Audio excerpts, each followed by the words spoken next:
second call for all registered groups in the working group to go to the collecting area now, please.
I didn't hang up, did I?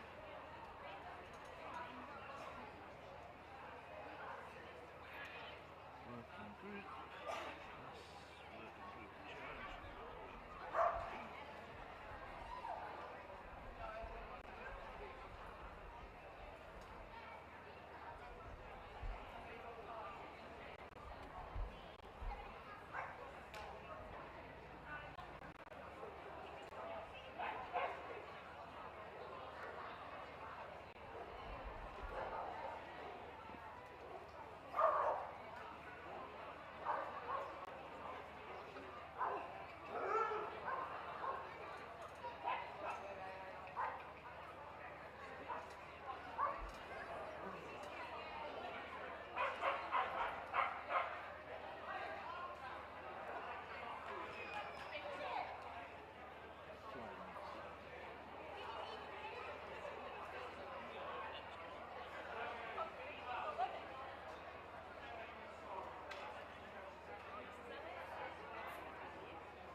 them bloody signs a bit better today.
Good afternoon, ladies and gentlemen, and welcome to the second day of Leeds Championship Show 2023.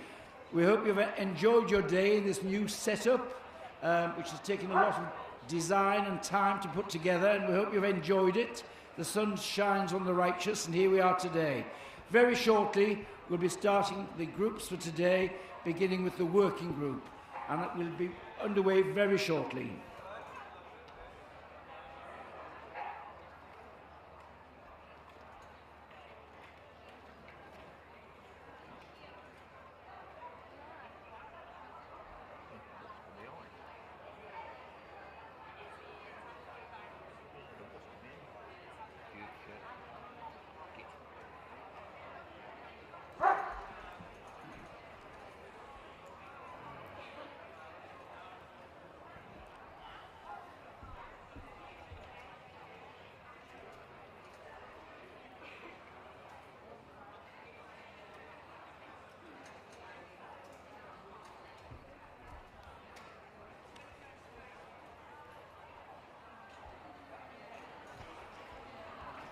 Ernie.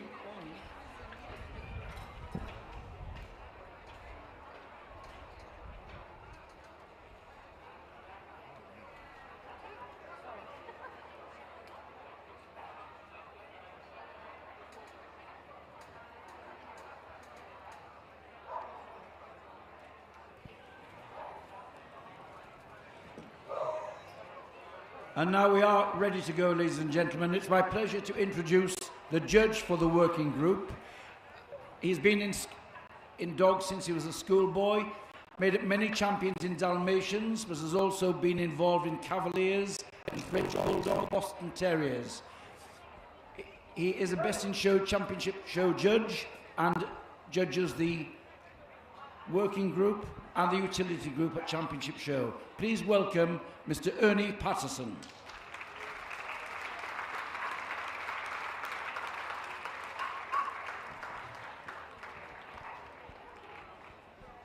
And now we have the judge. We need some dogs, and here they come, led in by the Alaskan Malamute,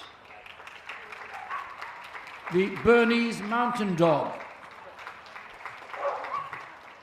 the Bouvier de Flandre, the Boxer,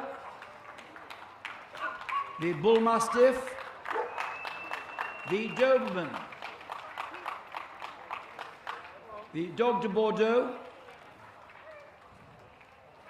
followed by the Pinscher. The Giant Schnauzer comes next, then the Great Dane. Next we have the Leonberger, the Newfoundland, the Portuguese Water Dog, followed by the Rottweiler. The Russian Black Terrier comes next, then the Siberian Husky, followed by the St. Bernard and the Tibetan Mastiff,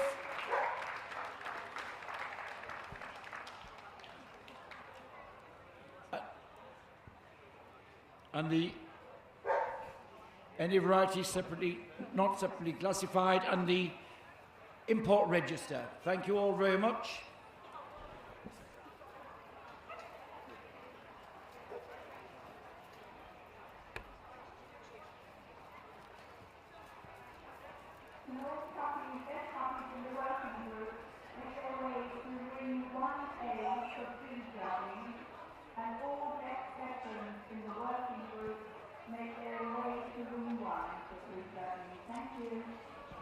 And a first look round at the best of breed winners for our judge, taking in the outline and balance of the breeds. Often the first indication of correct breed type, if the outline and proportions are correct.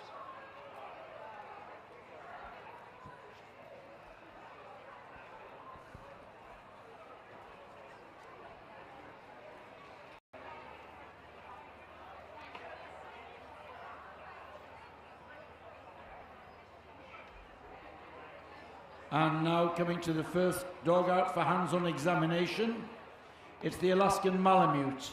Kevin Young judged 49 of them today, and his choice was this bitch, number 2610.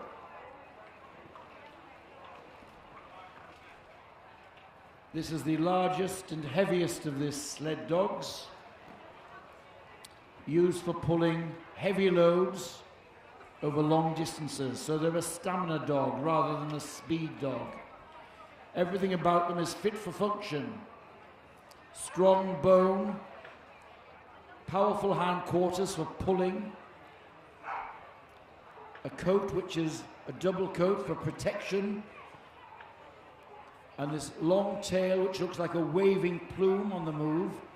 At night he could curl himself up in the extreme climate outside and wrap himself up with that.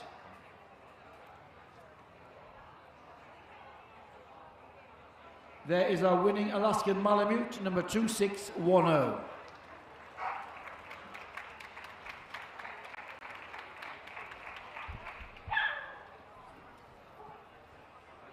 And now the Bernese Mountain Dog. Alison King judged 27 of them today, and her choice for best of breed was this bitch, number 2651. This is one of the tricolour Swiss breeds, having this rich black, tan and white markings. An all-purpose farm dog, the Bernese. Used to be called the cheese factory dog because it was used for pulling carts loaded with cheese to the station. Much loved in its native Switzerland. On bank holidays and festivals, the communities parade their Bernese mountain dogs in their national dress, pulling carts, so much they're part of the Swiss culture. Our Bernese mountain dog there, number 2651.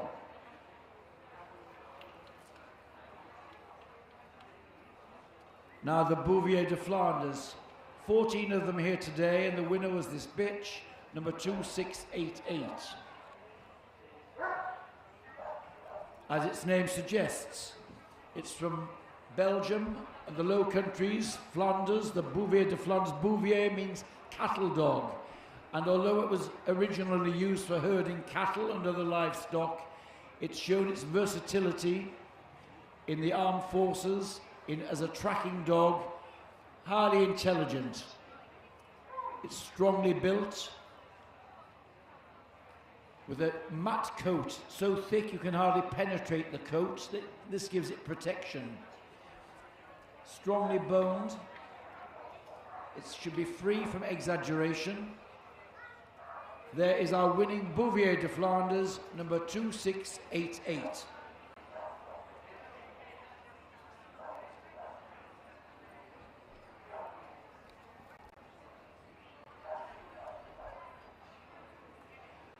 Now forward the Boxer.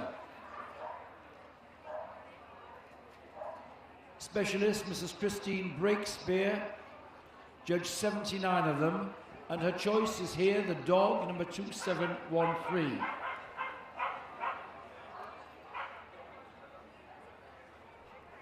A German breed. It has one of the bull breeds, which means it has bulldog in its heritage, as we see in the shorter face, the padded muzzle. But in the Boxer, there's also a degree of elegance in their long legs, their clean-cut outline. Not only hugely popular as a family pet for their great character, but they've shown their versatility as working dogs, tracking and agility dogs, working with the armed forces. Should be short-backed, carrying themselves well with a high-set tail. There is our winning Boxer, number 2713.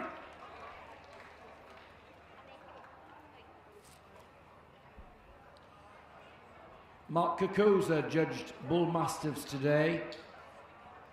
A nice entry of 58 dogs, and his winner was a male, number 2769, which we see here. goes back to the 19th century when it was used as a gamekeeper's dog to ward off poachers.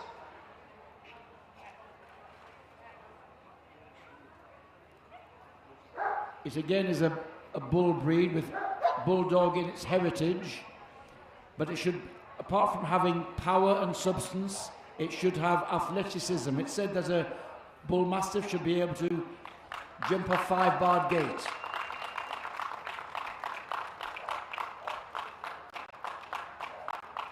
Wonderful characters, and again very popular as a fight.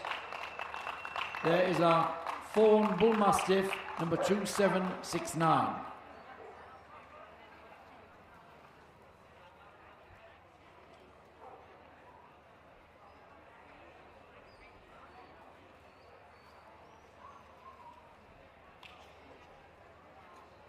Breed specialist Billy Henderson judged 47 Dobermans today.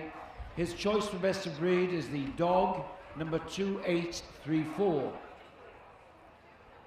Here's a breed which is named after the man who developed it, Herr Louis Doberman, a tax collector who wanted a dog to protect him on his rounds, and he developed this breed.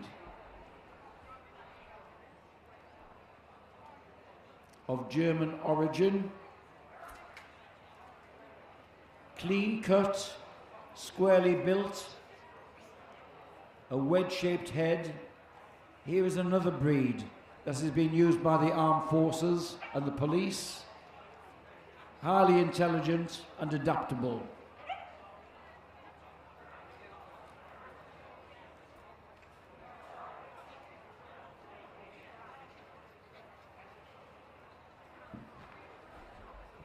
Now the Dog de Bordeaux. Kevin Young judged 36 of them today and chose this bitch, number 2899, as best of breed. We saw earlier the Bull Mastiff. Here is a cousin of the Bull Mastiff, the French Mastiff, the Dog de Bordeaux, developed in the Bordeaux region of France. Rather smaller, a little more wrinkled in the skull, but should be without exaggeration. In the 18th century, the breed was almost extinct because this was a breed kept by the aristocrats in their castles in France. In the French Revolution, when the aristocracy were executed and guillotined, many of the dogs were killed as well. So the breed was almost extinct. Some English bull mastiffs were used to get the breed going again.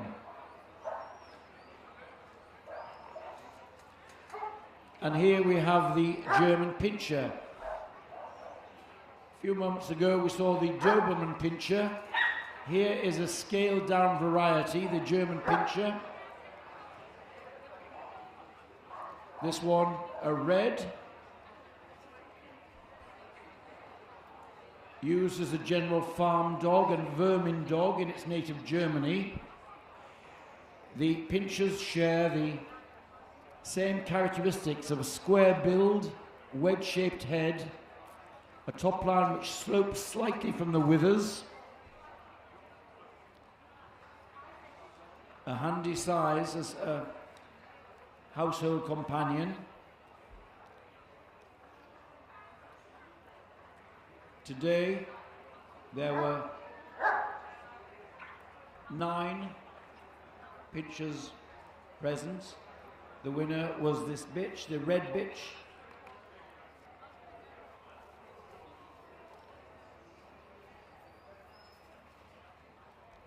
Breed specialist Mr. Clay judged giant schnauzers today. An entry of 9. His winner was this dog, number 2919.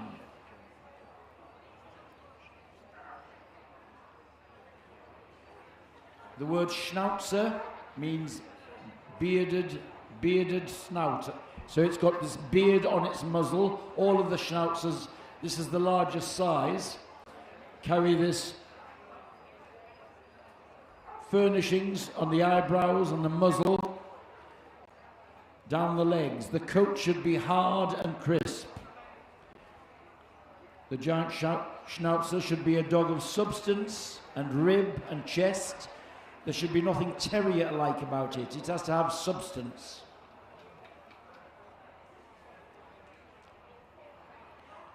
There's our winning giant Schnauzer, the dog number 2919.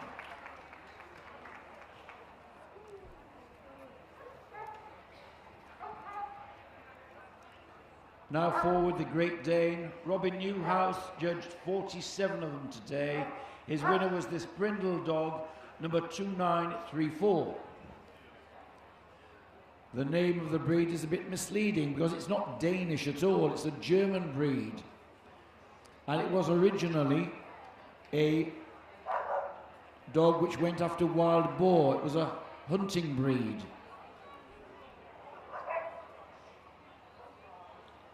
One of the tallest breeds of dogs.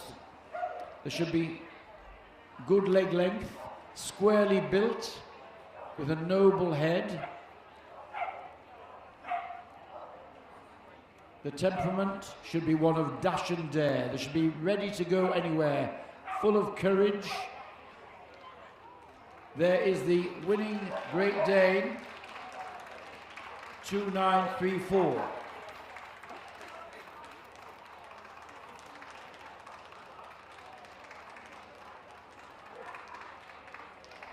Our winning Great Dane.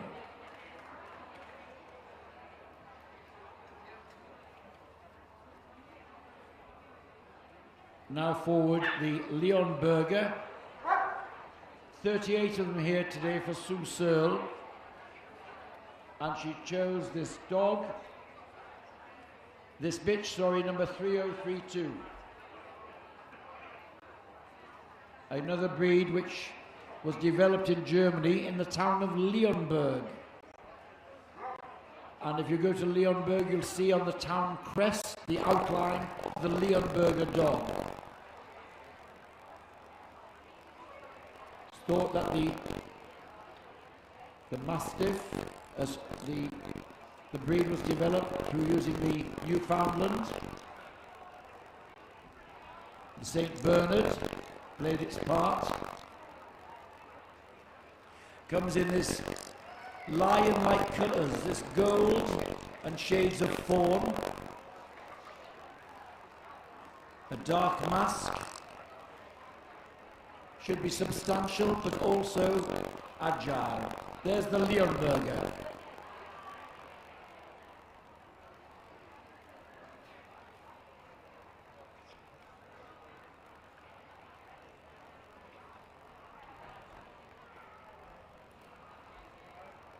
And here we have the winning Newfoundland today. Mrs. Debbie Stansbury judged 52 of them. And here's the winner, this bitch, number 3099.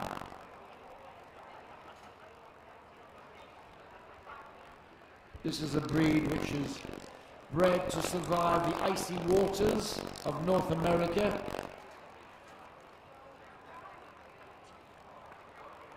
A water dog. Used to help fishermen by trawling in the nets and pulling in boats.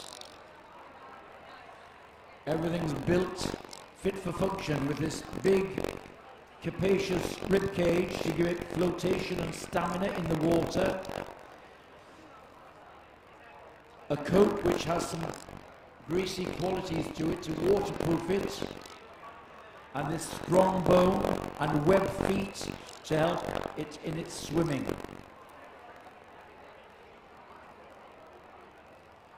And here's another water dog now. It's the Portuguese water dog.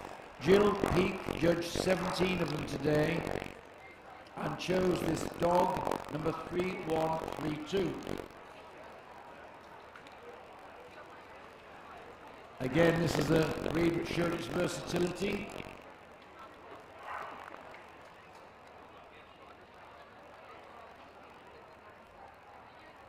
Taken to the Algarve area of Portugal,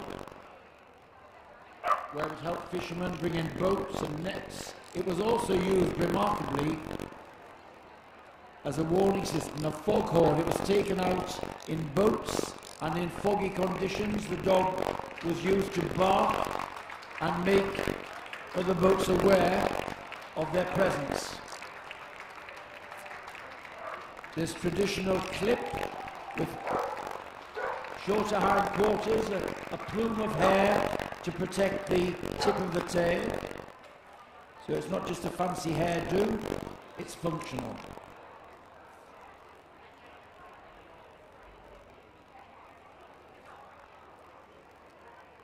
Another German breed now, the Rottweiler. Robin Searle judged 57 of them. His choice was this dog, number 3170. It's thought that the Rottweiler goes back to Roman times, and it was taken into Germany by the Roman legions in their campaign to build up their empire throughout Europe.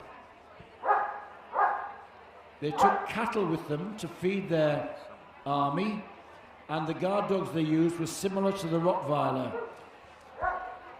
They left some of their dogs in a town in Germany known as Rottweil, and there they were developed into this breed we see today, the black and tan, agile and athletic dog. Again, hugely versatile and used by the armed forces and the police.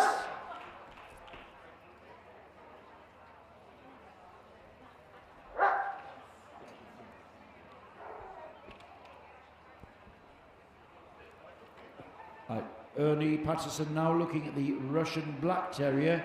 Tom Huxley, breed specialist, judged the breed today. His winner was this bitch, number 3202.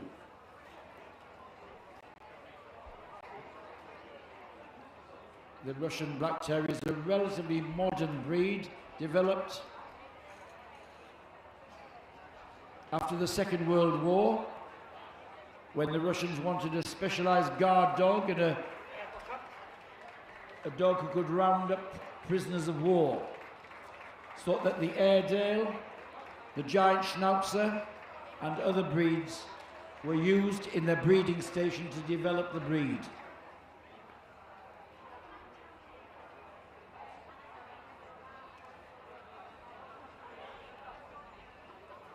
And now the Siberian Husky.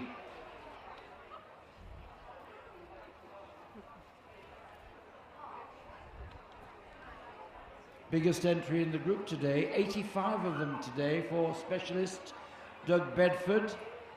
He chose this dog, number 3207, as best of breed.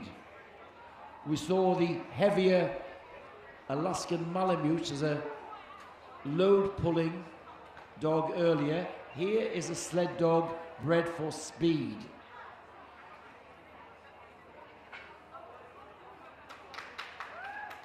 Lightly built, good length of leg, but again a protective double coat.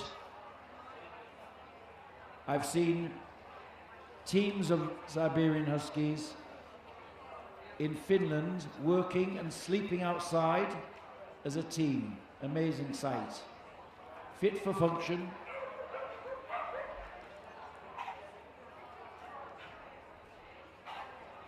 And here is the St. Bernard. Debbie Stansbury judged 12 of them today. Her winner was the bitch, number 3294. The national dog of Switzerland.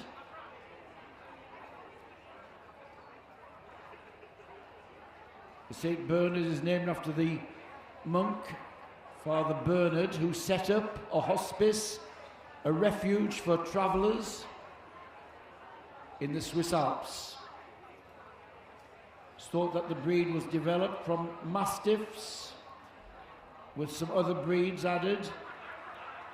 The result was the St. Bernard we see here.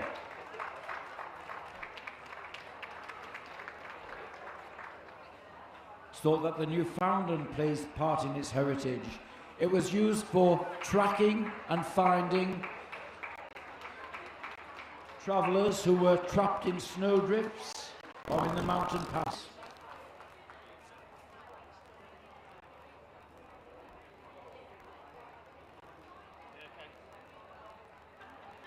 And here is the Tibetan Mastiff. It's thought that the Tibetan Mastiff is the archetype of all the Mastiff breeds, going back to the ancient times of Tibet. 13 of them here today for Jill Peake, and she chose this bitch, number 3316, as best of breed.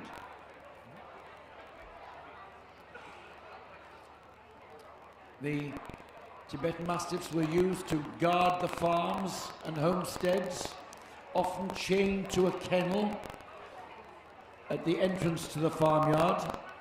A very off-putting sight. A lot of substance. The males in particular characterized by this big shawl of hair over the shoulders. The tail carried over the back. There is our winning Tibetan Mastiff, number 3316.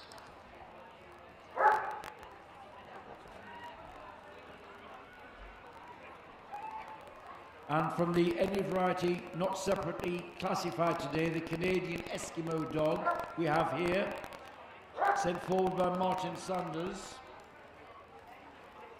This is the only native, is a breed of Canada which is protected, and the Canadian government have set up a breeding station to keep the breed going. The population was small, threatened by the advent of the Siberian Husky for sledding, so the function of this breed was made redundant, especially with snowmobiles as well. Again, a breed fit for function in its coat, its tail, and its sturdiness, equipped to withstand the extremes of climate. Our Canadian Eskimo dog there, number 3321.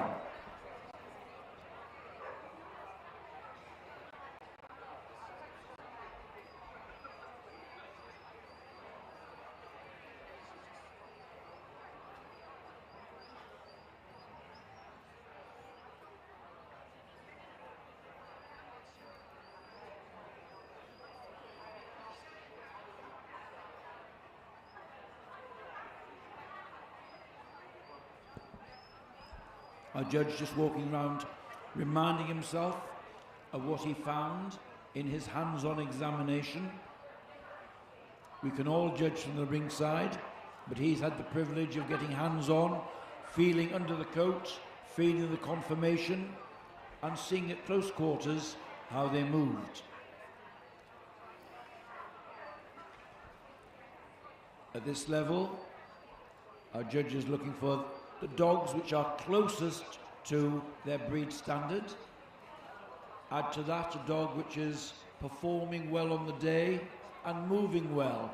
Of course, this environment, inside a big ring, a big crowd of people, is a new environment for many of them, so it is a test of temperament as well.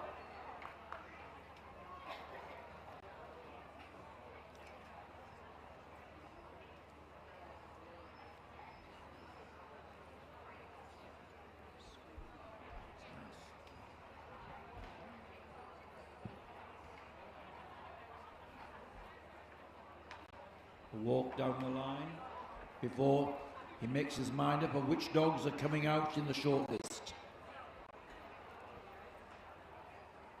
This is the moment a judge needs to take his time. Which of the 8 or 10 which he wants to see again in the final lineup. The Alaskan Malamute comes out. The Bull Mastiff.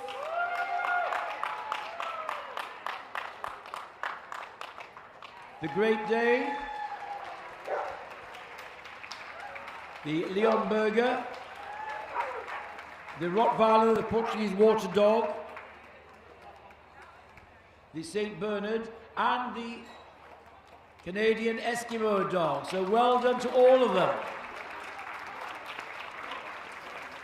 Well done indeed. Lovely to see one of the rarer breeds, the Canadian Eskimo Dog, getting out in the shortlist here Just because they're rare doesn't mean to say that they can't be top quality specimens. So here we have our shortlist.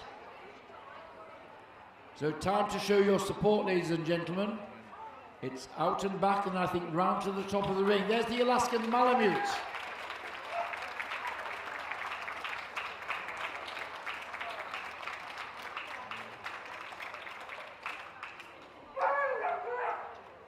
And round she goes. Our winner, number 2610, sent forward by Kevin Young.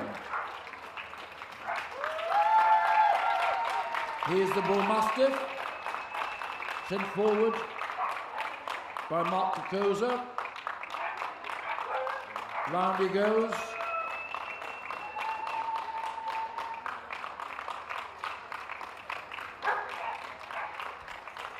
And here's the Great Dane. Obviously brought his fan club with him.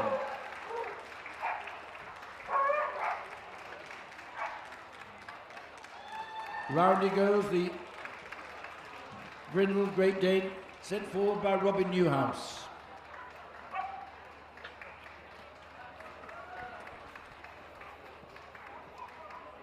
And here's the Leonberger. Good, show your support for them then, yes. Sue Searle sent this Leonberger forward.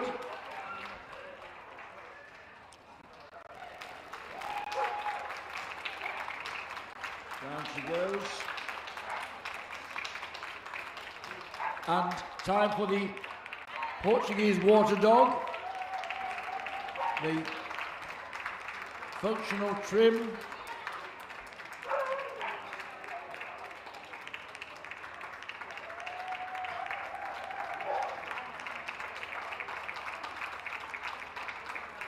And here's the athleticism of the Rottweiler.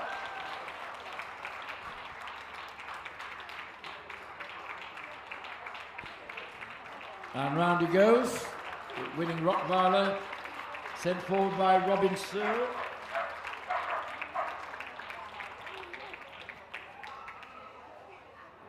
Here's the St. Bernard bitch.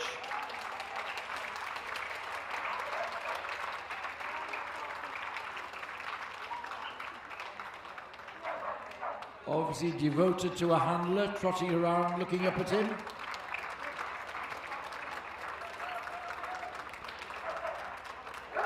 And here's the Canadian Eskimo dog, fit for function. This double coat, this good length of leg, and this strong top line, the tail carried over the back.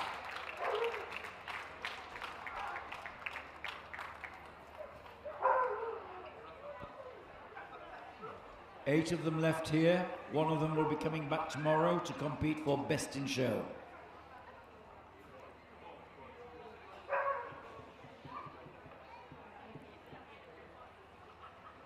The boards have been called for. Soon we'll be able to share Mr. Patterson's opinion. Who is coming back to compete for Best in Show at Leeds 2023.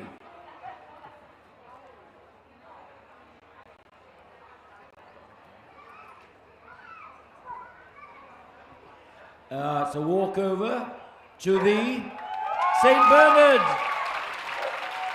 The St. Bernard wins the group.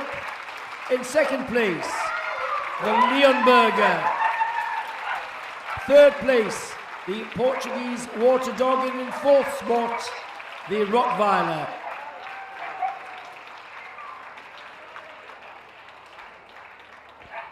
Now, there's a nice lineup for you. So congratulations to the St. Bernard. A big round of applause for our judge, Ernie Patterson.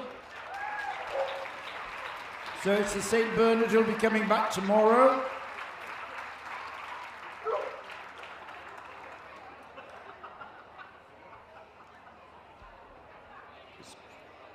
Jonathan from Royal Canin bringing out the sponsored vouchers for their products.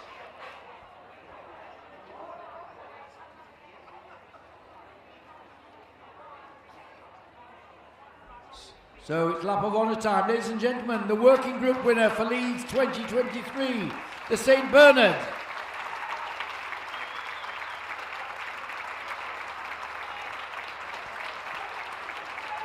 And I think we'll be having a quick photo call for the winner. Second, third and fourth to the Secretary's office, please, for their photographs, but the winner will stay behind.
There's a quick photo call. I'm sure that one will be going on the mantelpiece. Lovely photograph of the presentation group.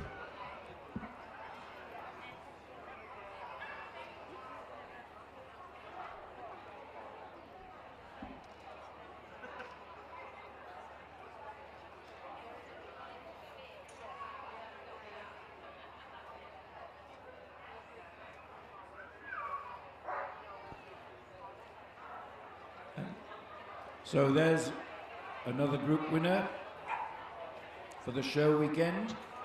And while we've been watching the group being judged, the best puppies of the working group have been pre-judged in an outside ring. And we'll be able to see them come in now. And please welcome the judge for the puppies that Leeds this year, Mr. Lee Cox.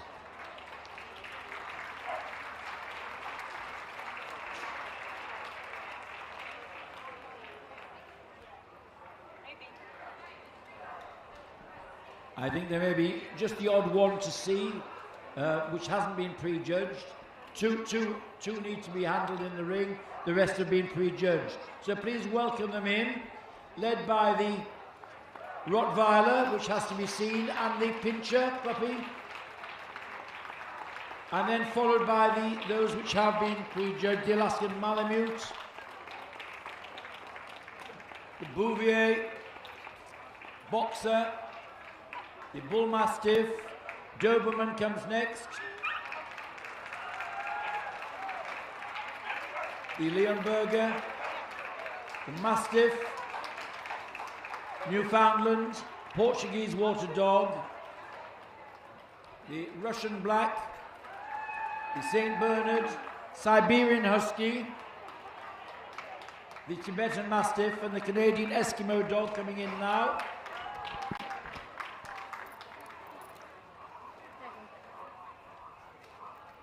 And there they are. All except two have been judged in the outside ring. I have indeed.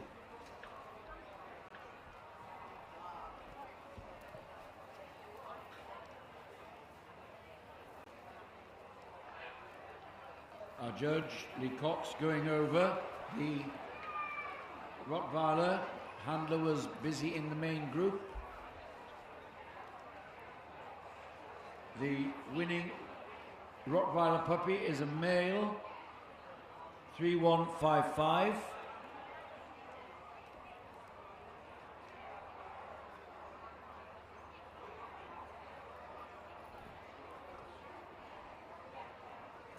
And here is the Pinscher puppy.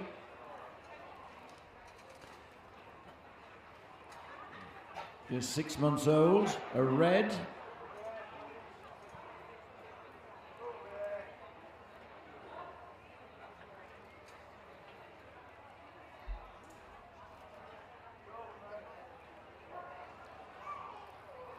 The winning pincher puppy there.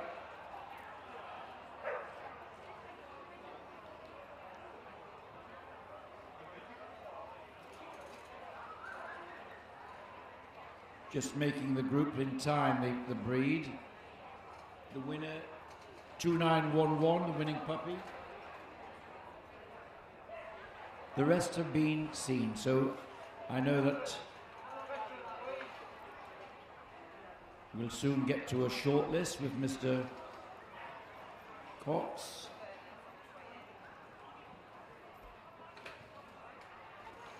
Striding down the line to take in the outlines.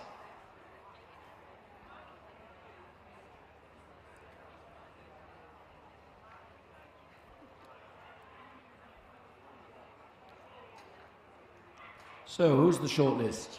Alaskan Malamute, Boxer, Doberman,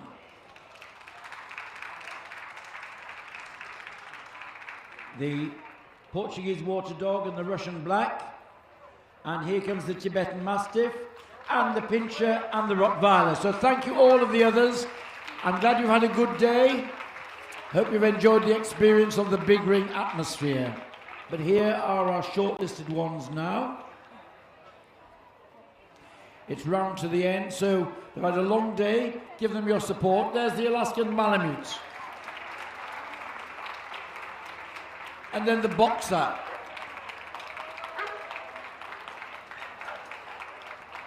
Here comes the Doberman. The Portuguese Water Dog comes next. And the Russian Black. The Tibetan Mastiff.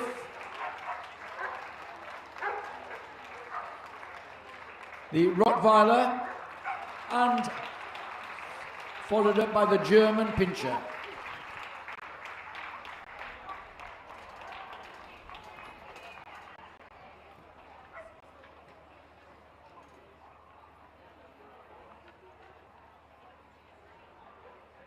There's the lineup of puppies. One of them can come back tomorrow to compete for Best Puppy in Show.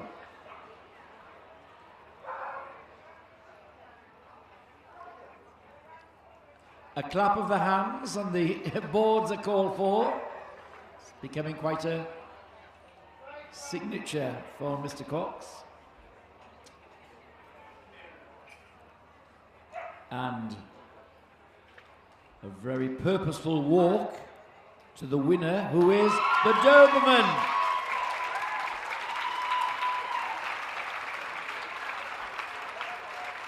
In second spot, the Rottweiler. For third place, the Boxer. And for fourth spot, it's the Pinscher. The German Pinscher takes the reserve spot. A wonderful lineup there. So it's the Doberman we'll see in the Best Puppy competition tomorrow.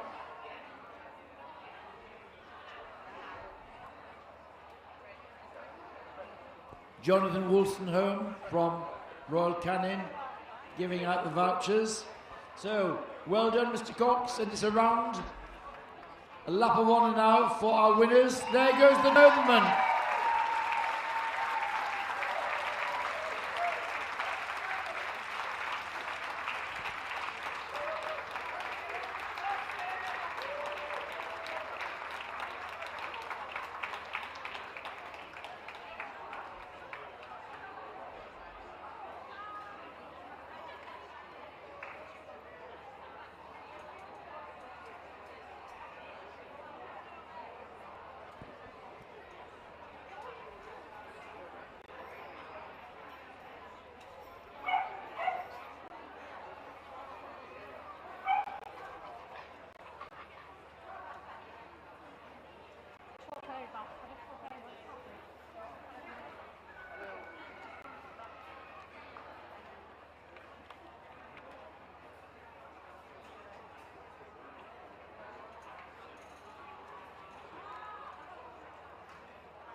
And so from the younger generation to the veterans. They too have been prejudged outside. And we're going to see the winning veterans now. Please welcome the judge who's going to judge all of the veterans this weekend, all of us at Leeds. Please welcome Mr. Richard Gibson.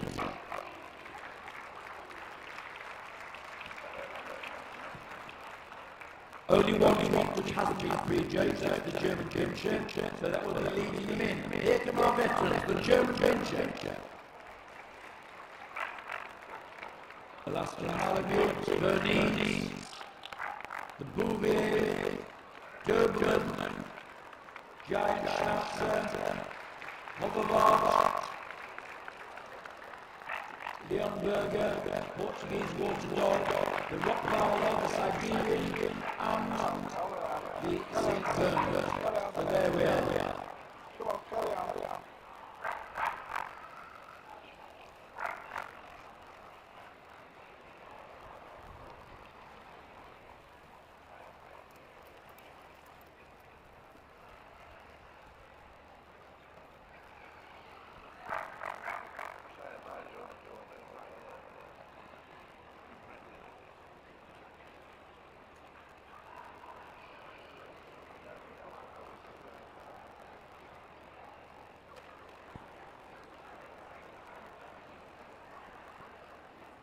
The German Pinscher, a male 2910.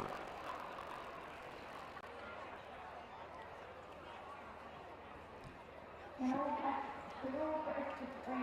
Pastoral Group, please make your way to the collection room. Thank you.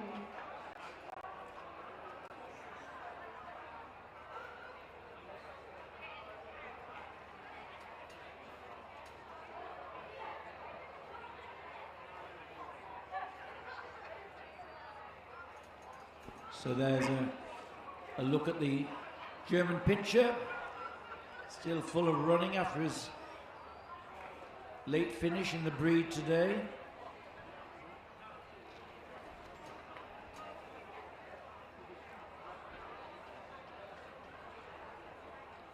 The rest have been prejudged, they've been handled and moved in the outside ring. So here's a short list coming in. Alaskan Malamute is called in. The Bouvier is called forward.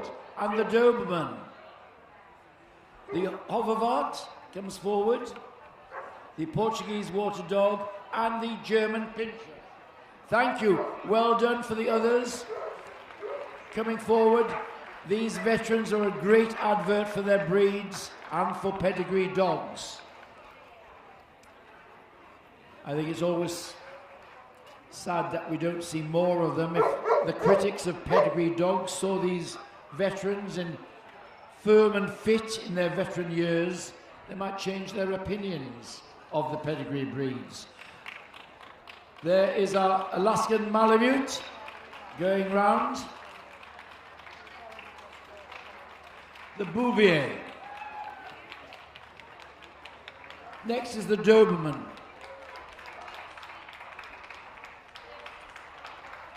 Then we have the Hoverwart coming now, the General Farm Dog of Germany.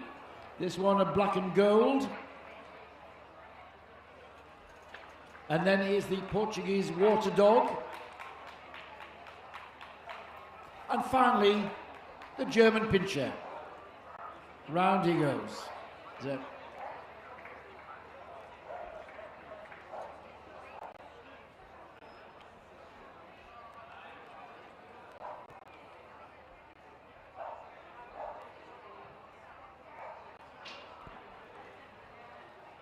boards are called for.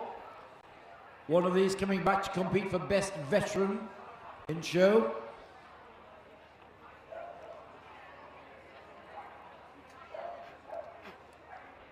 Of course, it's credit to their owners to keep them in this pristine show condition. Ah, who's winning this? It's the Alaskan Malamute.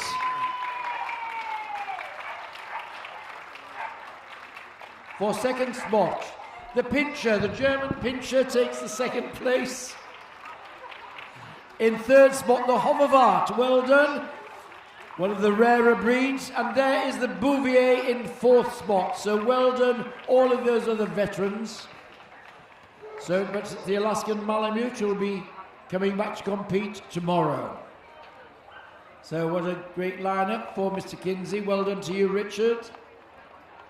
Rosette's going out.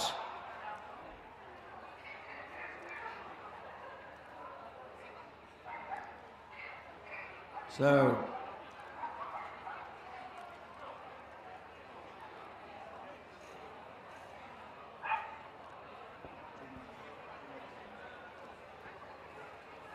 there we are, lap of honour. Come on, show your support. These great veterans, fit and sound, and raring to go. The Bouvier, obviously. There you are. Well done to all of you.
And our veteran winner is not behaving like a veteran. He looks like a young puppy gambling around here.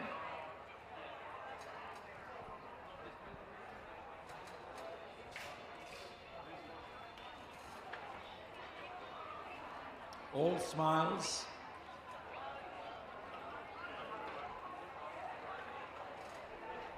So a well-earned rest now until tomorrow for our veteran winner.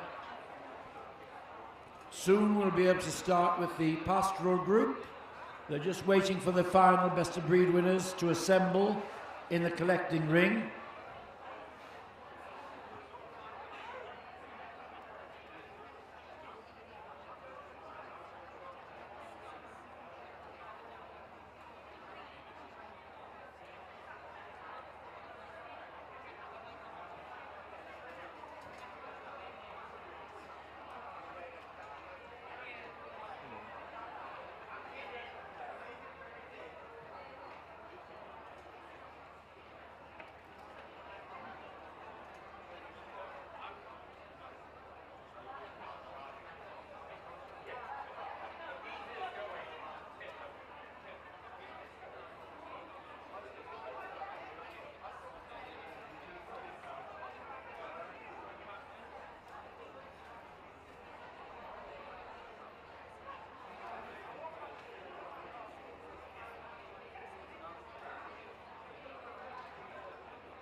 Italy.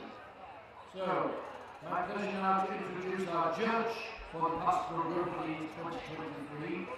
He first awarded CCs in 1996 in his breed Dobermans, followed soon by 17 other breeds in the Pastoral Group. He's approved by the Royal Kennel Club for 45 breeds across 5 groups. He's an approved judge for the Pastoral Group, the Toy Group, the Working Group and Best in Show. Please welcome our Pastoral Group Judge, Mr. Keith Baldwin.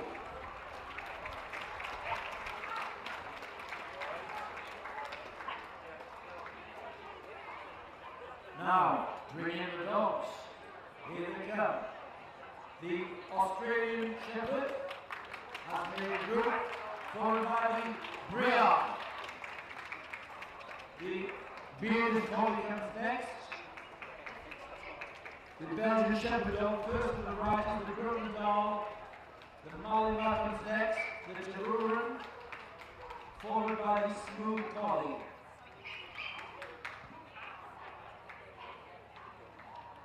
The Catalan Sheepdog comes next. Finnish Lapland, German Shepherd Dog. The Hungarian Pooley, followed by the Hungarian Pooley. The Lancashire Heeler, the Norwegian Bullhound coming in now, and the Old English Sheepdog, the Polish Lowland, the Pyrenean Mountain Dog, and the Pyrenean Sheepdog, followed by Samoan and the Shetland Sheepdog.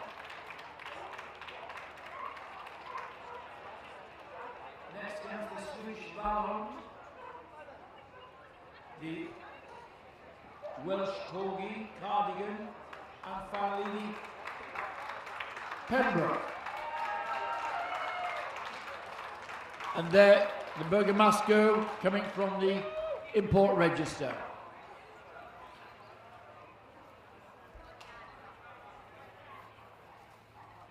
So there we have our lineup for the Pastoral Group and for Mr. Baldwin. Just moving them round. It's a big group to get in even this big ring. It's a lot of breeds.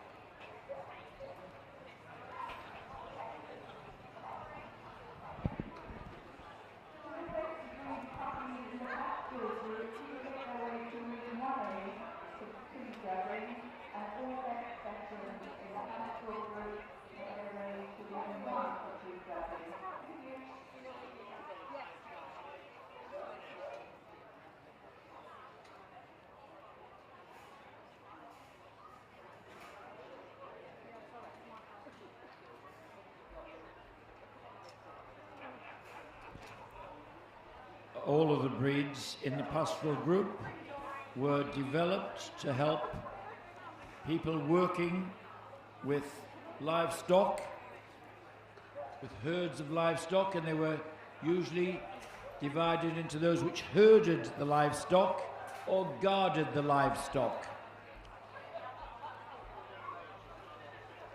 All of them developed to help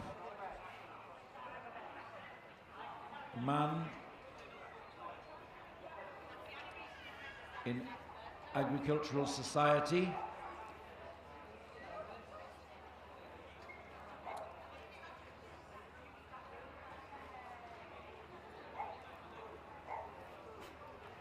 A judge just making his way round. It's a group which is characterized by a rich variety of sizes, shapes and coats.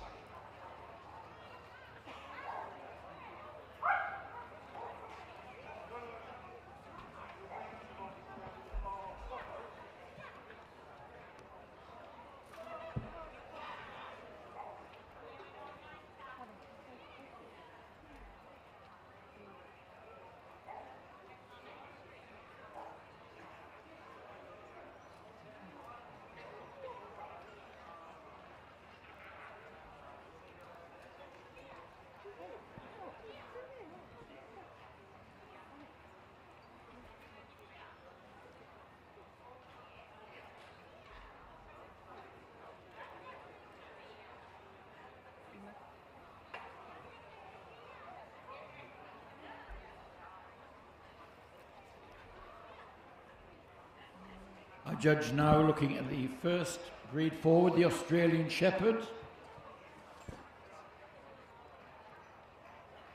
Judged today by Pete Simmons from an entry of 59. That's a very good entry for the breed. He chose this dog, number 3367, as best of breed. This is on a blue merle.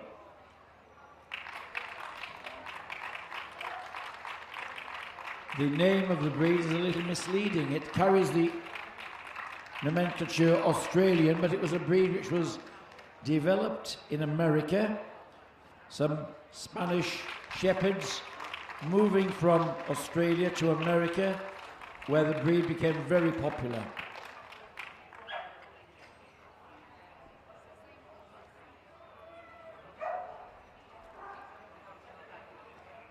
Next forward is the Briard. Mrs. Canty judged 19 of them today, and the winner was this dog, number 3615. The French herding dog, the Briard, comes from the area from where we get brie cheese.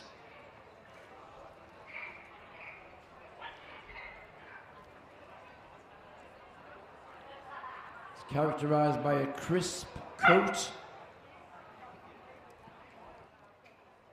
a level top line, a slight hook in its tail, in the carriage of its tail, which we see here, and double dew claws on its back legs, one of the special breed features. There is our winning Briard, number 3615.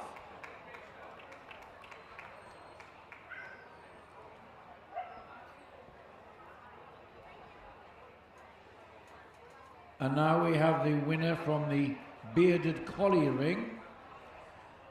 89 entries for breed specialist Laura J, and she chose this bitch, number 3464, as best of breed.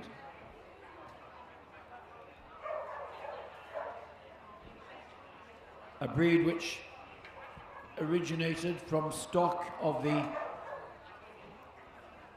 collies working in the Highlands.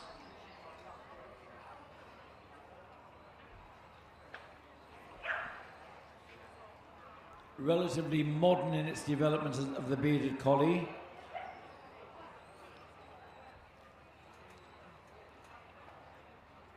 Should be rustic. Should have some daylight under its coat. The coat is protective. And there is our winning bearded collie.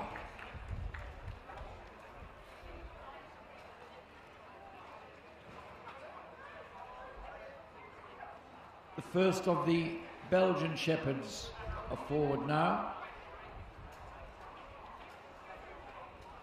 The Gronendals, judged by Billy Henderson, an entry of 23. He chose this dog, number 3486. 4 varieties of Belgian Shepherd, characterized by coat and colour. Here the Gronendal, black, weatherproof coat, a lean, wedge-shaped head, sharply pricked ears. They should be quite square in their build. Moderate angulation gives them a brisk gait. There is the winning Gronendal, 3486.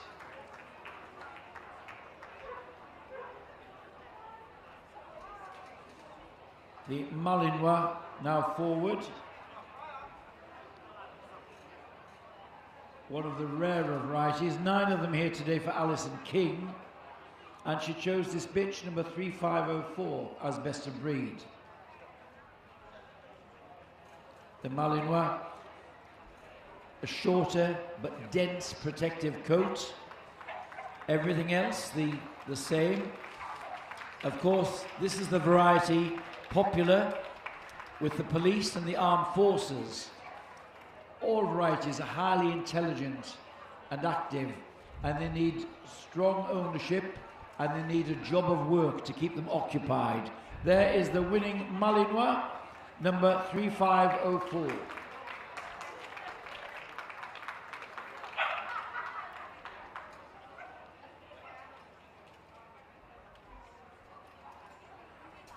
And here is the Tervuren.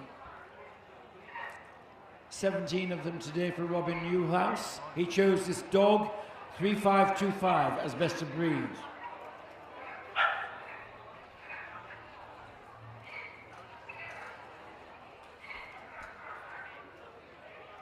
The Tervuren comes in this shades of reddish fawn. Can have an overlay of black hairs.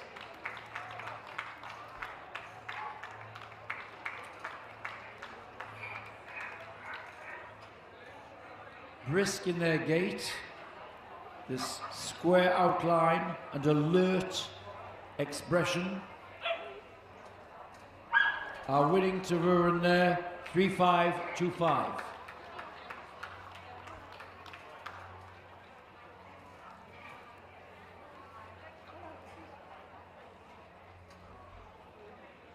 Topping an entry of 80 Border Collies today under Graham Hill is this bitch, number 3543.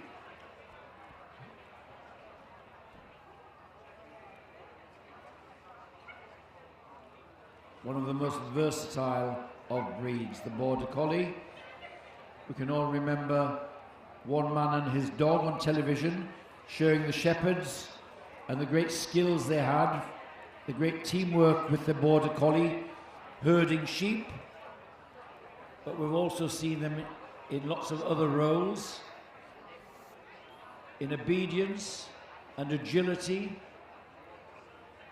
They are lithe, stealthy in their gait, completely unexaggerated. One of the breed features is that they drop their head lower as their pace accelerates.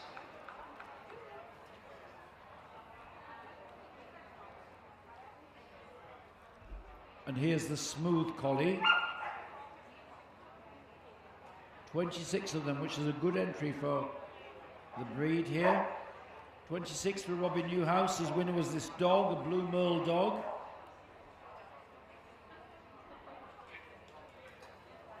The winner's number is number 3744.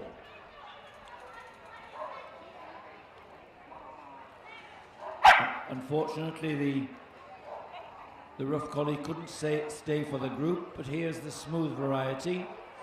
They share almost identical standards, but here's the one with a little less grooming to it. This dense, smooth coat. The long, clean, wedge-shaped head.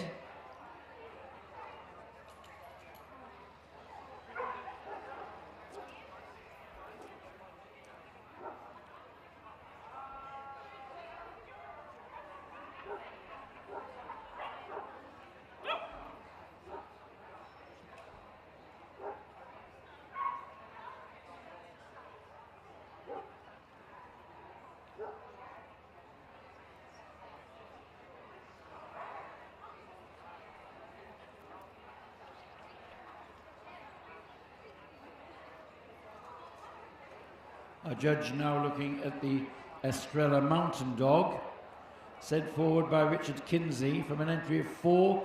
He chose the bitch, number 3768.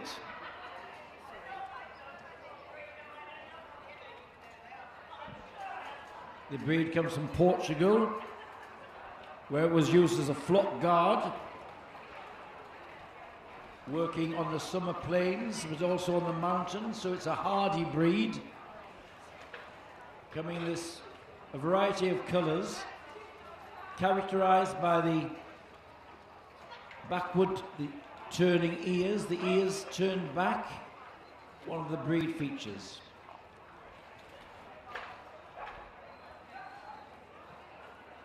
The Finnish Lapphunds were judged by Steve Hall. Here's his winner from 28 of them today, It's a dog, number 3779.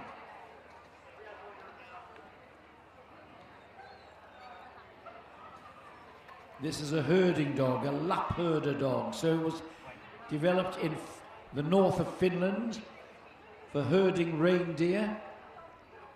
It has Spitz characteristics in its wedge-shaped head, the tail, high set and over the back, and a double protective coat.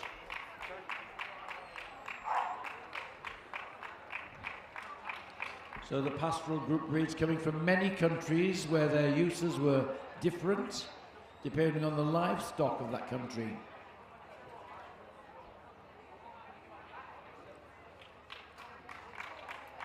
Our winning Finnish Lapphund is number 3779.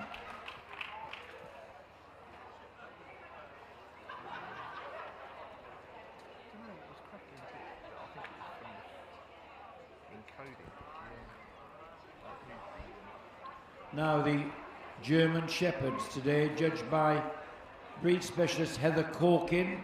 From an entry of 40, she chose this dog, number 3819. It's a breed which has undergone changes in the last 50 years or so. We used to have the breed called Alsatians up to the 60s. And then the continental type changed in its native Germany, and that influence is seen in the breed all over the world now, with a difference in their shape and outline. However, they should retain the natural herding instinct with great temperaments, mobility and athleticism. Of course, the temperament and courage of the breed has been harnessed by the police and the armed forces, hugely intelligent and great loyalty to their owners. There is our winning German Shepherd, number 3819.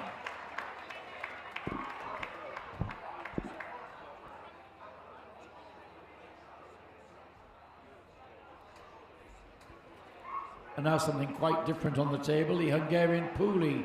Breed specialist William Fulton judged 23 of them today. His winner was this bitch, number 3846.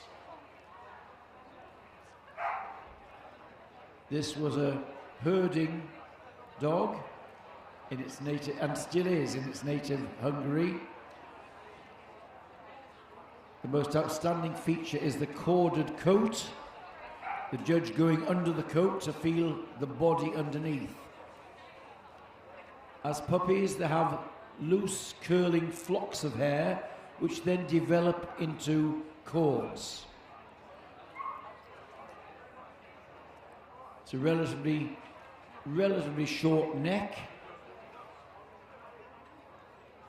a smallish head, elliptical in shape, and a brisk action.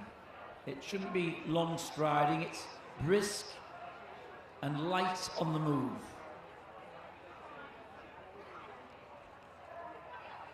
Fairly square in its build.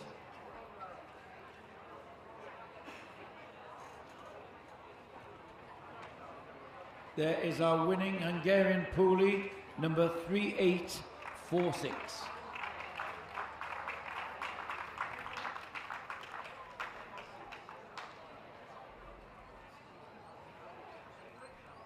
And now on the table, another Hungarian breed, and it's really a cousin of the Puli. It's the Pumi. 18 of them here today. It is growing more popular in the show rings of this country and is well established overseas.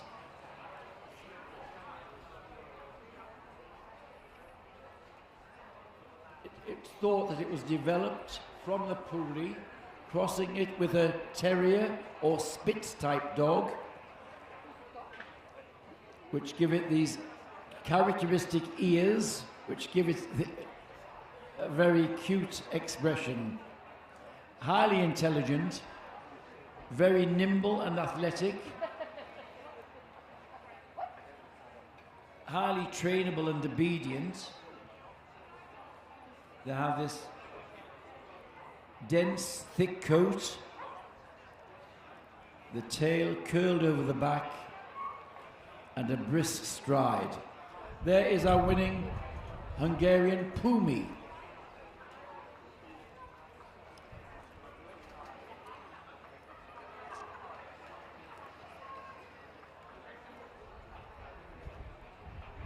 And a little closer to home now, the Lancashire healer, Dr. Ian Gabriel, judged 29 of them today. His winner was the bitch, number 3902.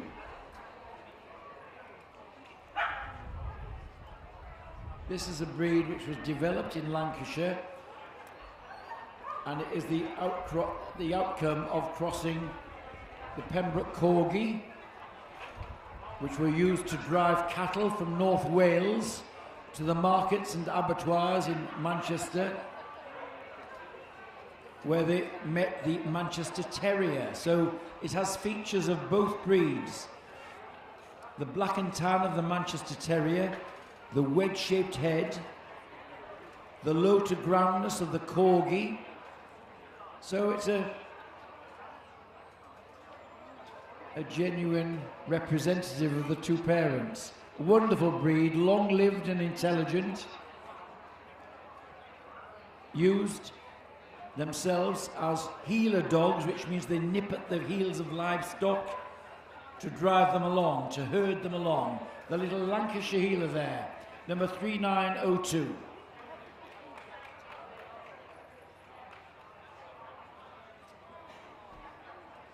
And now the elegant outline of the Norwegian Buhund. 10 of them here today for Jane Paradise, the judge. Her winner was the dog, number 3950. The Norwegian Buhund. The word Buhund in Norwegian means the dog of the homestead. And this was a dog which was used in farmsteads, herding, but could also be a guard, giving voice. It's relatively lightly built, should have good length of leg, a protective, harsh outer coat, the Spitz characteristic in the head shape, and the tail high set and carried over the back. There is our winning Norwegian Buhund, number 3921.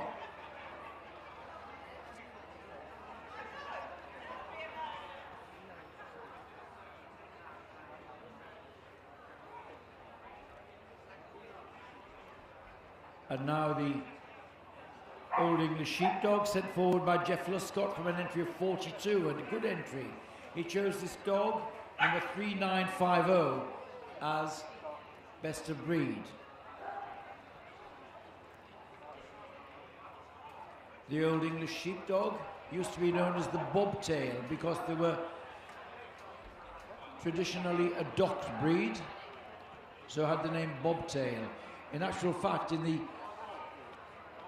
Middle Ages, when the breed was getting developed, the working dogs, which were docked, earned a tax rebate. They were reduced tax for their owners because they were working dogs.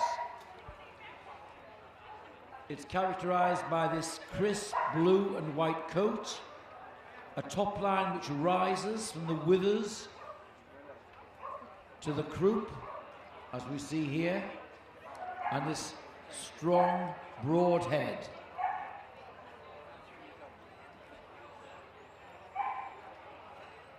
Round he goes, the winning Old English Sheepdog, number 3950.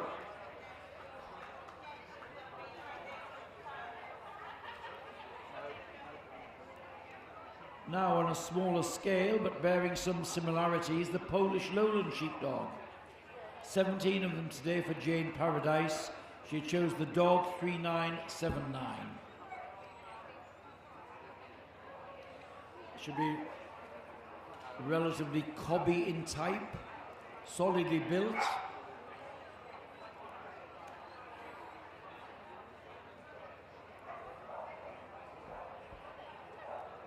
And again, a protective coat.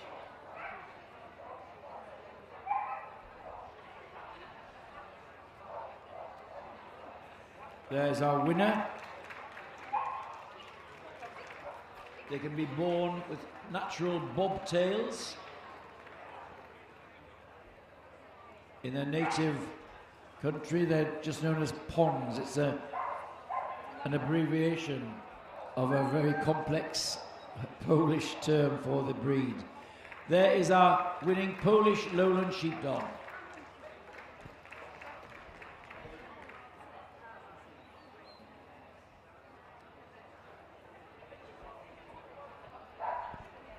And now the elegance in outline of the Pyrenean mountain dog. This was used as a flock guard, being a breed, the judge just looking at the dark pigmentation of the lips and mouth, which set off the beautiful expression in the head. The breed should have a good length of leg, not be too heavy or cumbersome. It had to be athletic to work on the slopes and in the valleys. So a good length of leg was important. Beautiful sculptured head and dark almond-shaped eyes. It's a breed which has double dew claws on the hind legs. When the breed is very alert, it will carry its tail high over the back and what's called making the wheel, which we sometimes see on dogs in the big ring. So round she goes as our winning Pyrenean mountain dog. Ah, we have some people out there, well done. Yvonne Baverstock, breed specialist, judged them today.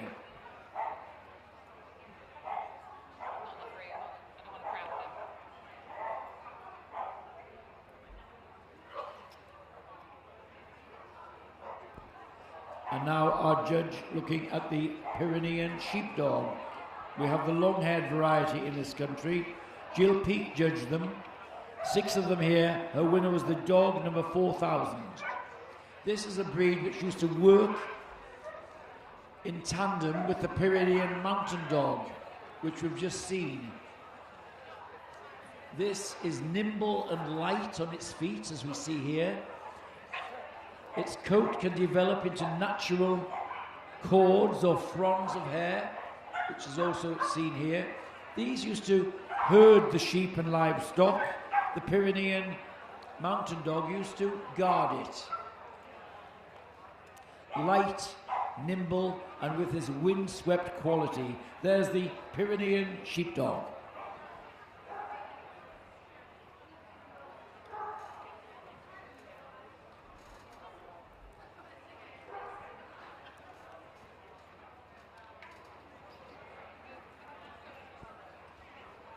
And now forward, our judge, Mr. Baldwin, looking at the Samoyed, 43 of them here today for Lloyd Winger. He chose the bitch number 4022 as best of breed. It's a breed which was developed in Siberia for herding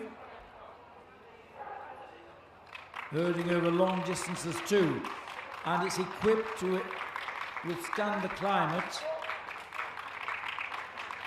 This long, dense coat for protection. The feet are flatter and they've got hair between the pads to give them what's called snowshoes, which made it easier for them to move on frozen ground and ice. Sometimes known as the smiling sand because of its dark pigmentation around the lips and the eyes and a lovely smiling expression.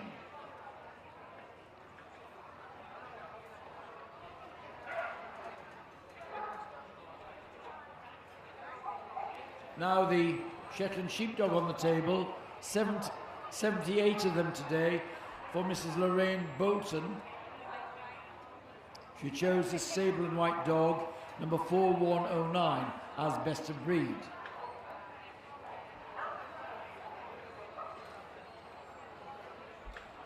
The Shetland Isles, being a small landmass, needed small livestock. So they have a special breed of sheep, and of course the Shetland pony, and here we have the Shetland sheepdog. It may be small, but it still has natural trainability and herding instincts. It should be light and effortless in its gait. The lovely wedge-shaped head, chiseling, slight lift to its ears. There is the winning Shetland sheepdog, 4109.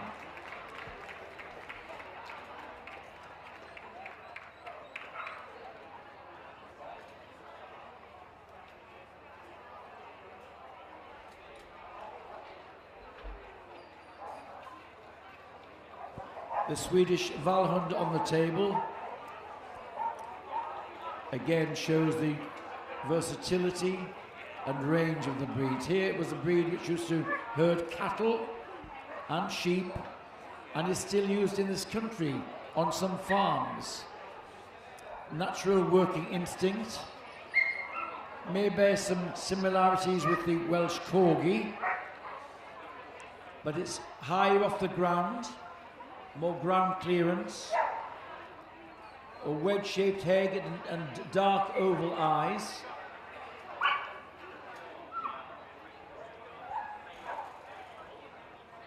It's thought that the Welsh Corgi may have been instrumental in its development, used by Vikings when they came to and raided Wales. But on the other hand, the Norwegians and Scandinavians say it was the Norwegian elk hound which was the influence for the Corgi. There's some competition here in their heritage.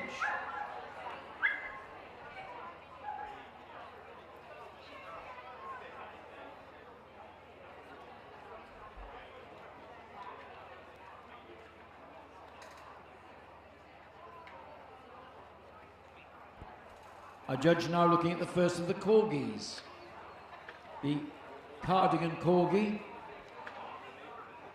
the forebearer of the Corgi family, the one that's always had a tail. It used to be called the Welsh Yard Dog because a Welsh Yard was about 39 inches or so, and it was said that the Cardigan Corgi measured that from the tip of its nose to the end of its tail. So it is slightly longer than the Pembroke Corgi, which we'll see in a minute. Still has this dense weatherproof coat, a wedge-shaped head. This has larger ears than the Pembroke, as it's showing off nicely now in the big ring. It's large ears. And there he goes, the winning Cardigan Corgi there. Number 4156.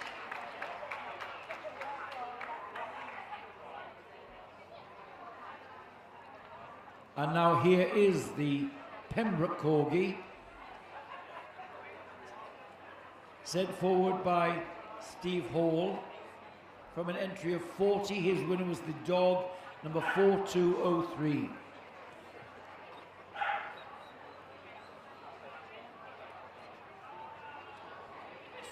This was a breed which was developed with the same function of herding cattle and sheep, a heeler dog in which they used to nip at the heels of cattle and livestock to drive them along, so that they're fairly low to ground. But they should still have some ground clearance to allow them to move over rough terrain.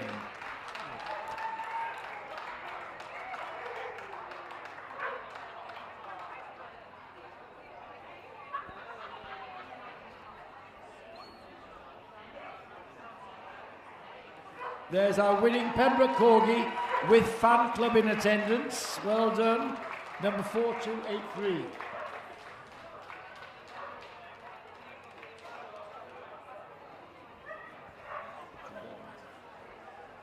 Now, something of a treat to see a Bergamasco in the big ring. It has won from the import register breeds under Martin Saunders. An entry of 19 of these rarer breeds who are still in the stage of developing their population in this country. It comes from the Alpine regions of Italy, known as Bergamo. Again, it is a guard and herding dog, characterized by the coat, these protective ribbons of hair which develop naturally. But underneath the dog, there's a sturdy working dog, strong head, and it's amazingly light on its feet for its size. So here is one of our rarer breeds, and I think it deserves a big round of applause, going beautifully in the big ring, and a treat for us all to see one.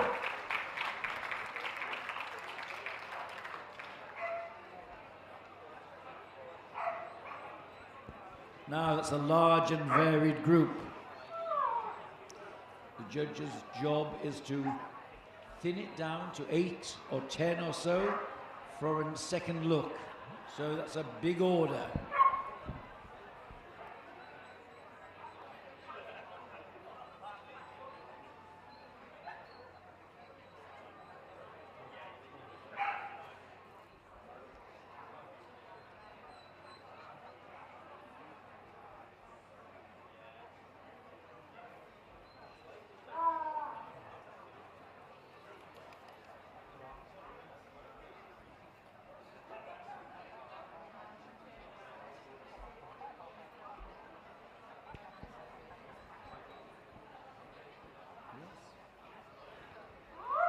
A quick look round, just reminding himself, thinking which are the 8, which are the finalists I'd like to see again.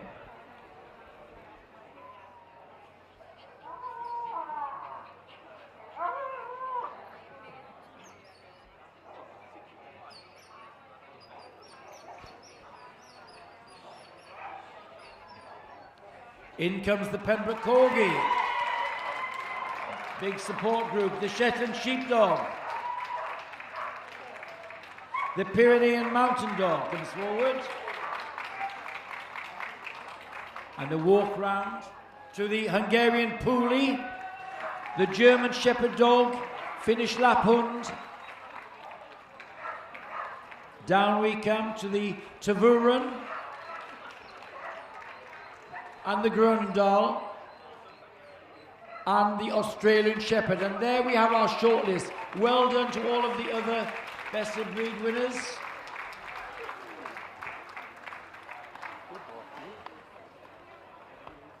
So, as they clear the ring, we'll be moving back to see these perhaps move once again to help Mr. Baldwin make up his mind in what can be close decisions at this level. 9 shortlisted dogs.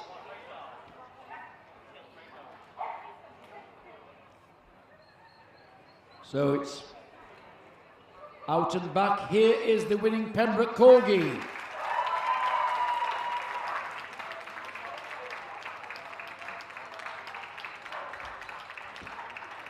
Obviously a keen fan club following his progress today.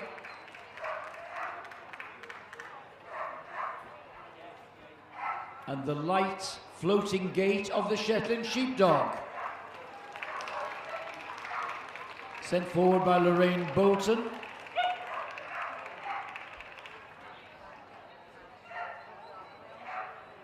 The Pyrenean Sheepdog, sent forward by Yvonne Vaverstock. Pyrenean Mountain Dog.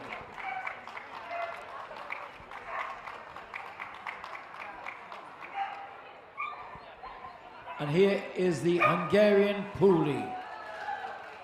William Fulton, breed specialist, sent it forward.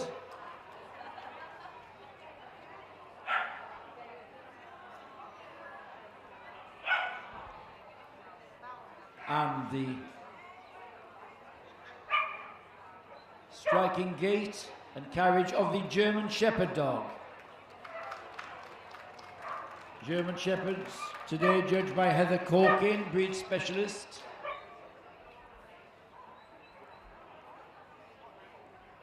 He's another of Steve Hall's breed, the Finnish Lapphund today, the dog number 3779.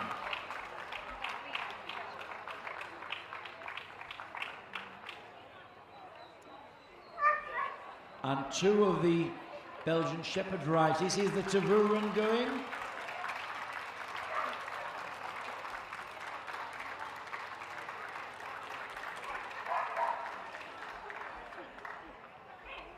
And the Gronendal.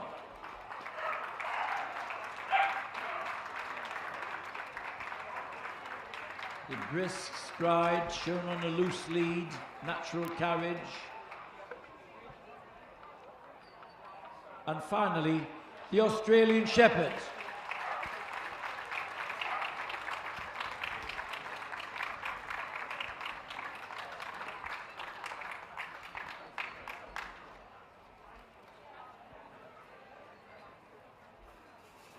There we are. 9 finalists, 4 places. One of them coming back tomorrow for Best in Show. The boards are being called for.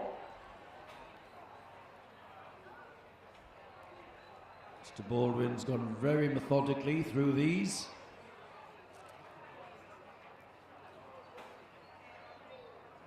And is this a purposeful walk? It is. It's the Australian Shepherd wins the group. In second spot, the Finnish Lapphund. For third place, the German Shepherd.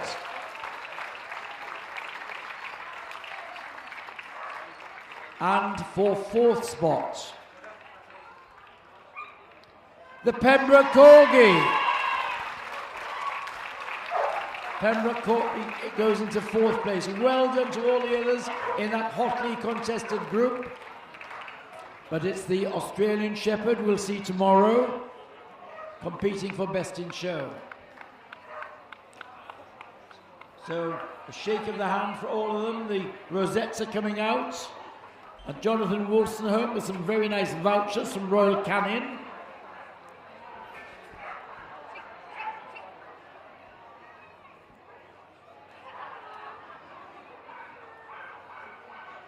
And some very special shampoos from Artiro. A very nice gesture to have good sponsorship. So, lap of honour time. Here's our Pastoral Group winner, the Australian Shepherd.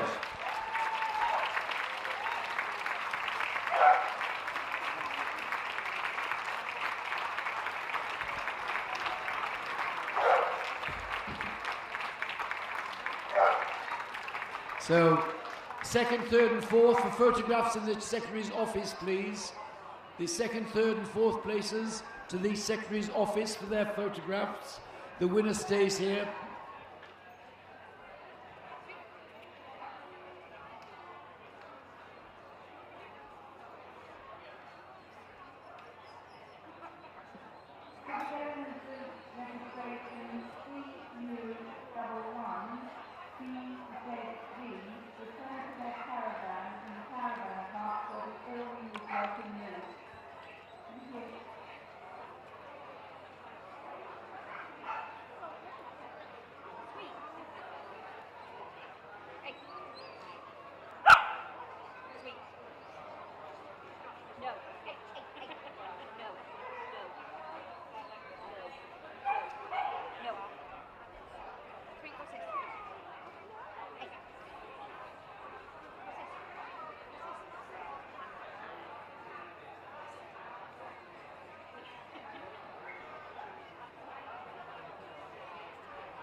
There's a happy smiling group.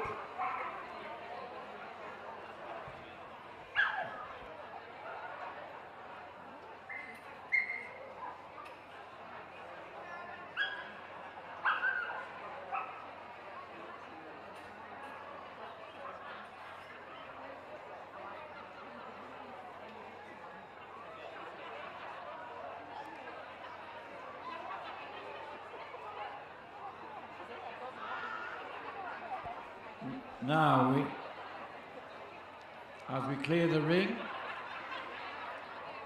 we have time for the best puppies in the pastoral group. Please welcome back our judge, Lee Cox. He's been looking at all of them, apart from two in the outside ring, and it's those two which will lead them in. The Polish Lowland Sheepdog and the Swedish Valhund,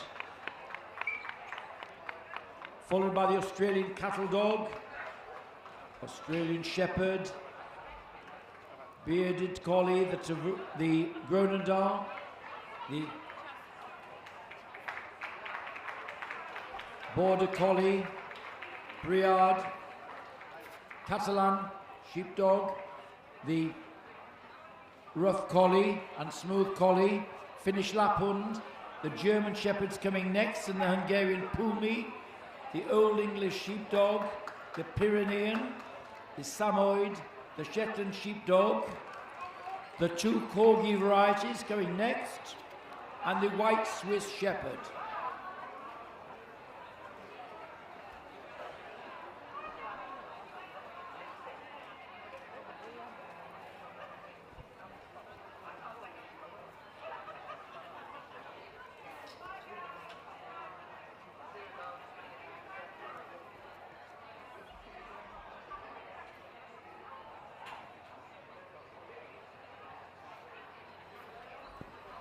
And here our judges going over the Polish Lowland Sheepdog.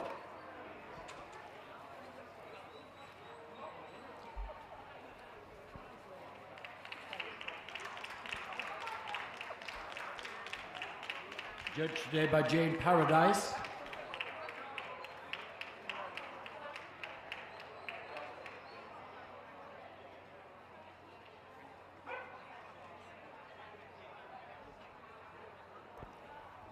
And on the table now, the Swedish Valhund.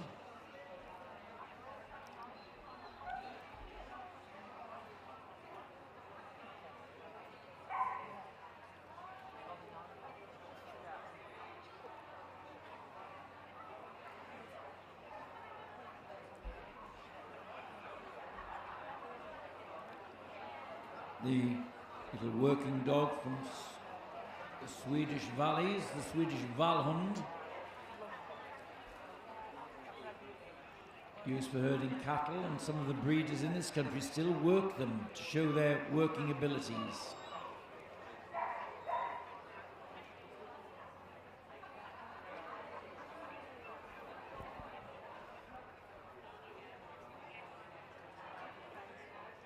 The rest have been prejudged, and this is a quick march round the big ring.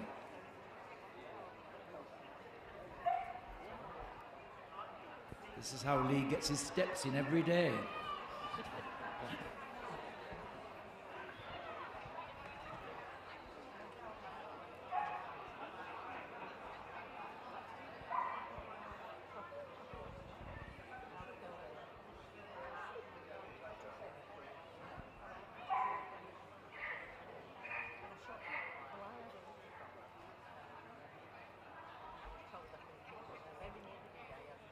I think we're having a short list. The Australian Cattle Dog, the Groenendaal and Border Collie, Smooth Collie comes out, the Pyrenean comes out, the two Corgis, and the Polish Lowland Sheepdog. Thank you very much, all the others. Well done on your best puppy wins today. Maybe the start of glittering careers for you all.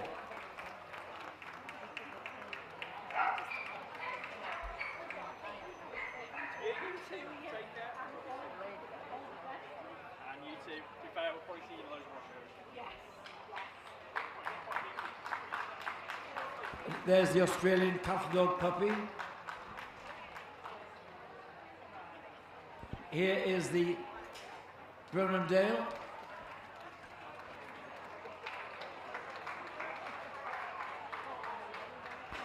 The Border Collie. And the Smooth Collie. And the Pyrenean Mountain Dog.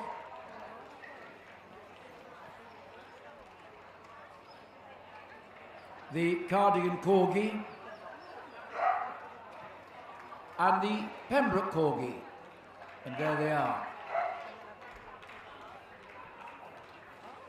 And we have seen the Polish lowland on its initial circuit.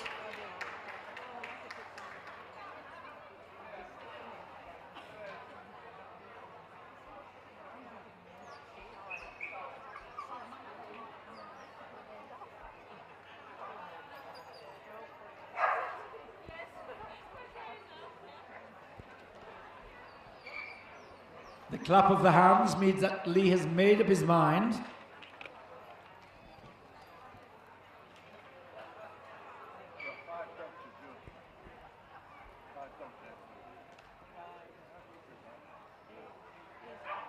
Where's the handshake going?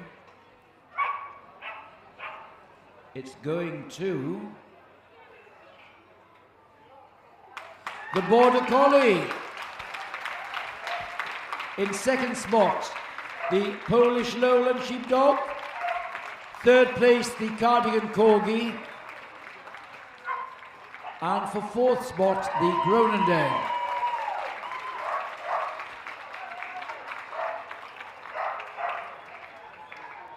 Well done, all of the others making the list.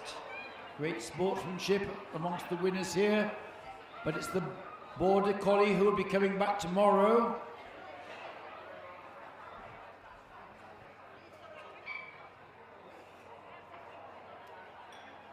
Round he goes, lap of honour time. I'm sure the Border Collie will be happy to go.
There, the alert and watchful Border Collie, happy to pose.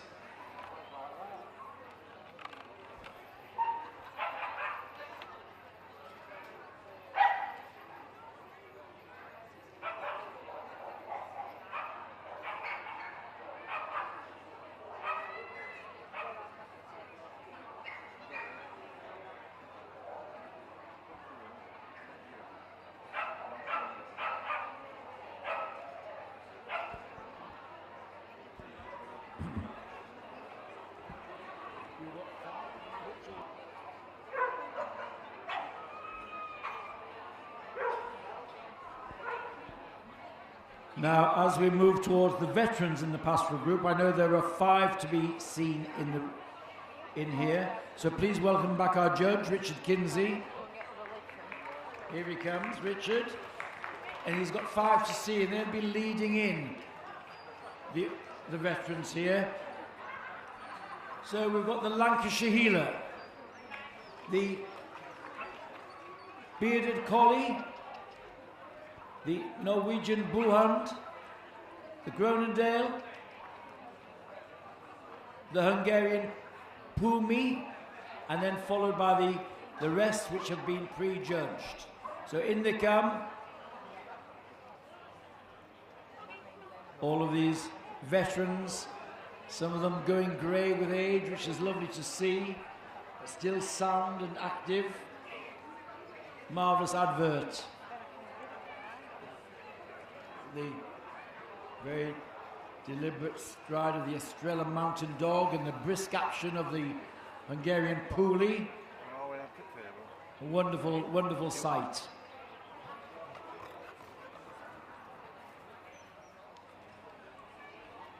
And the Picardy at the end, marvellous. Lovely selection. I know you've been seeing, but I like to be in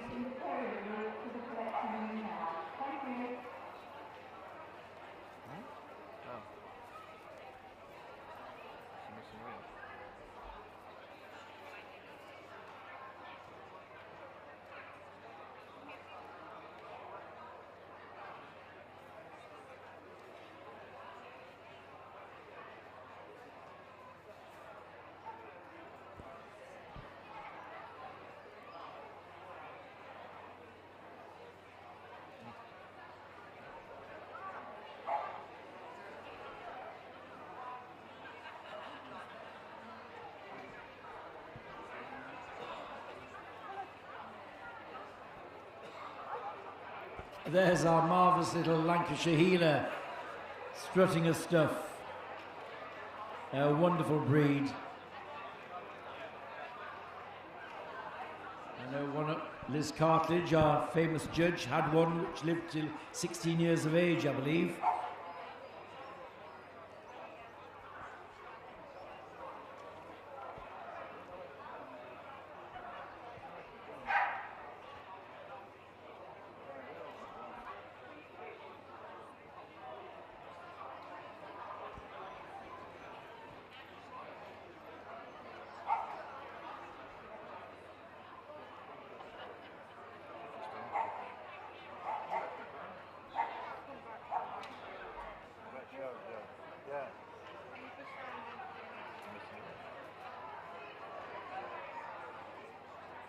The Bearded Collie.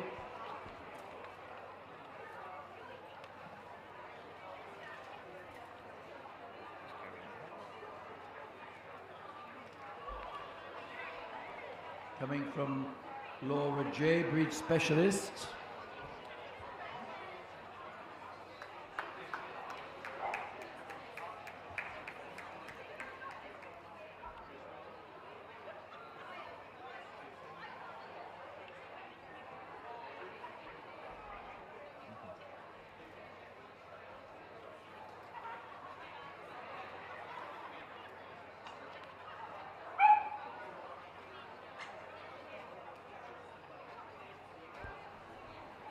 And here's the Norwegian Bullhound, and a very happy one, wagging that tail, furiously happy to be here.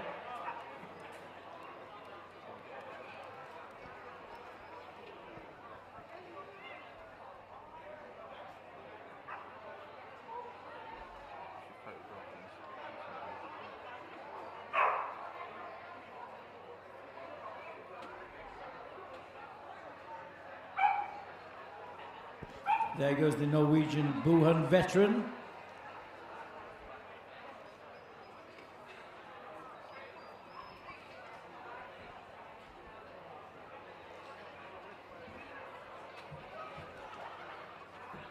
And there's the alertness of the Groenendael.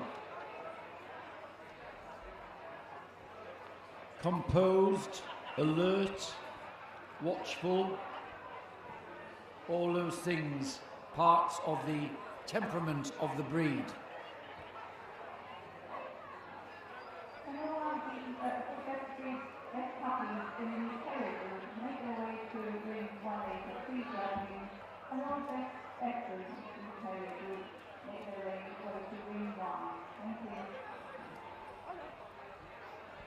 There's the Groenendaal.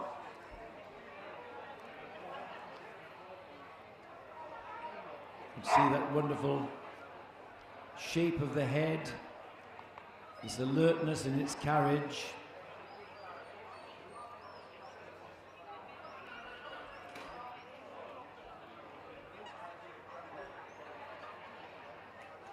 And the Pumi comes forward. Going to be seen on the move, that brisk stride. Highly intelligent. Plus this wonderful expression from those ears and eyes. And that completes. The rest have been seen in the outside ring.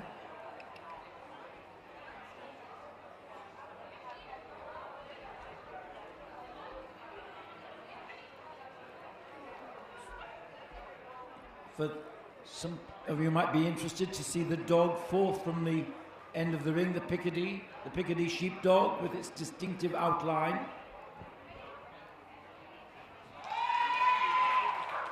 And in comes the shortlist.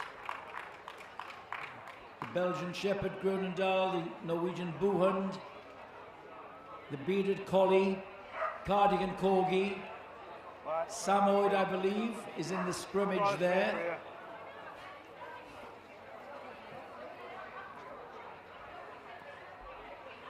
Thank you very much for those leaving the ring.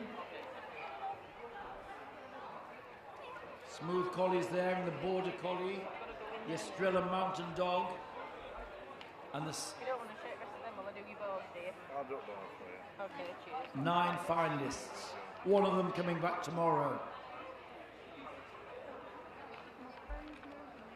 I think they're going round one at a time. Now, ladies and gentlemen, stay awake, enjoy these veterans, give them a round of applause as they go. There's the Border Collie and the Smooth Collie. Here comes the Estrella Mountain Dog.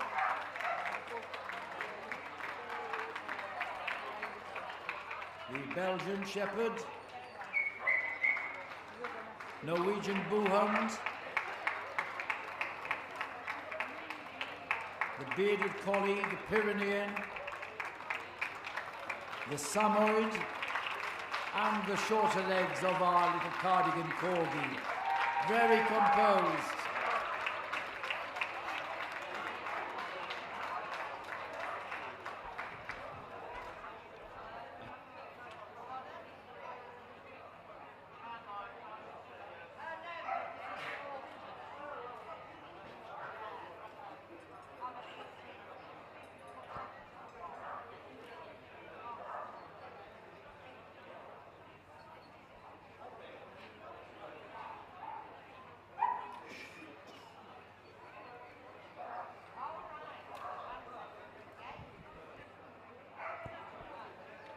The winner is the Border Collie. In second place, the Groenendaal. For third spot, the Pyrenean Mountain Dog. And for fourth, it's the Bearded Collie. So well done to all of these other veterans. They look marvellous, put on a great show.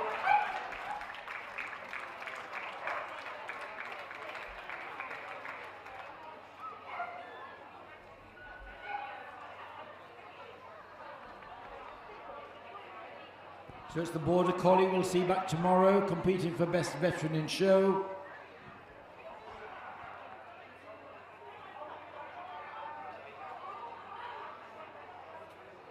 Special awards going out to all the winners here. And that's the end of the Pastoral Group judging today. So lap of honour time. Round you go, Marina, lead the way. Off they go, the Border Collie leading the way.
Now we're moving to our last groups of the day, the Terriers.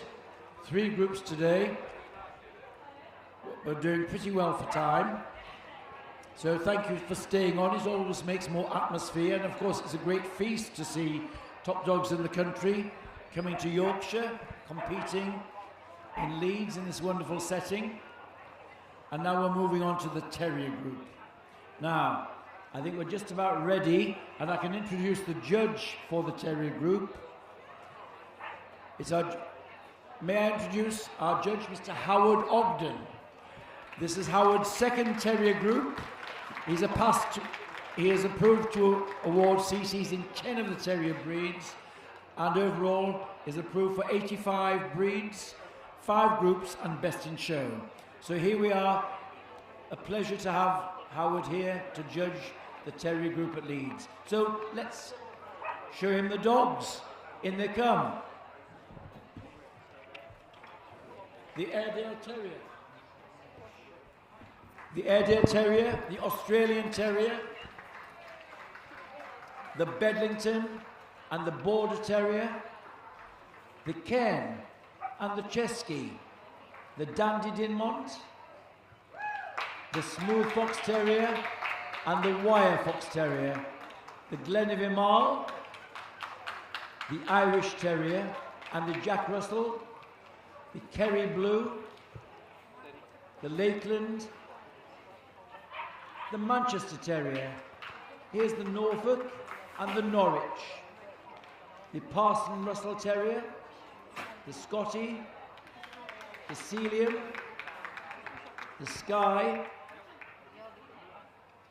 the soft-coated Wheaton comes next, the Staffordshire Bull Terrier, and the Welsh Terrier, and the West Highland White. And there's a full complement of our Terrier Best of Breed winners today.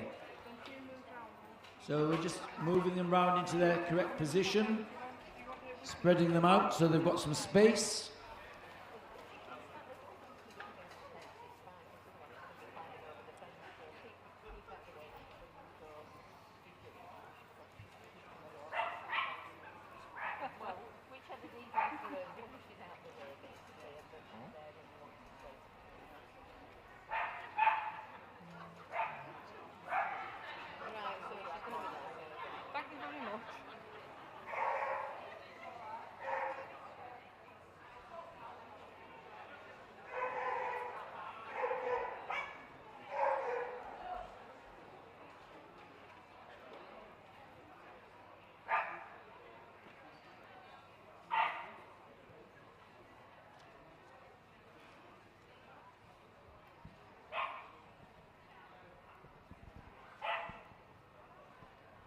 And this first look round the Terrier group. They get the name Terrier because from the Latin word ter meaning, or terra meaning earth. They were earth dogs. They used to go to ground after their quarry. Many of them, the smaller ones. The others can keep down vermin.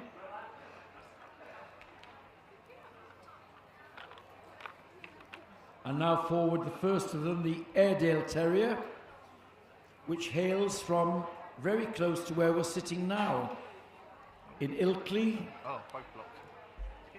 Ilkley Show, where they were first shown, known as the Riverside or Waterside Terriers, keeping down vermin on the river banks.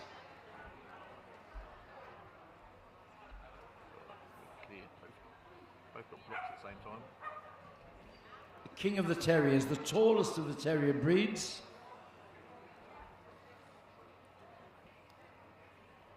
Apart from keeping down vermin, they were also used in the World Wars as ambulance dogs, carrying medical supplies, and messenger dogs. Hugely intelligent and great loyalty to their owners, and wonderful to live with. There's the King of the Terriers, the Airedale, sent forward by Tom Huxley today from an entry of 23. Well done.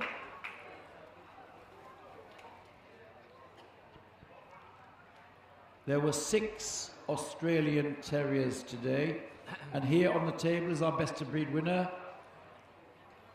It's a dog, number 4259, the choice of Jeff Luscott.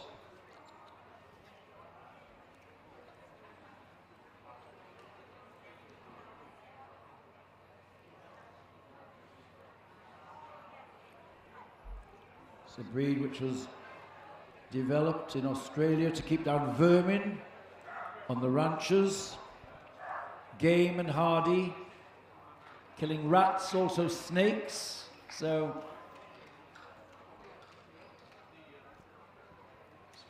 quite long in the body. Many of the terriers are short and cobby, not so the Australian. This wedge-shaped head and sharply pricked ears. This one a red.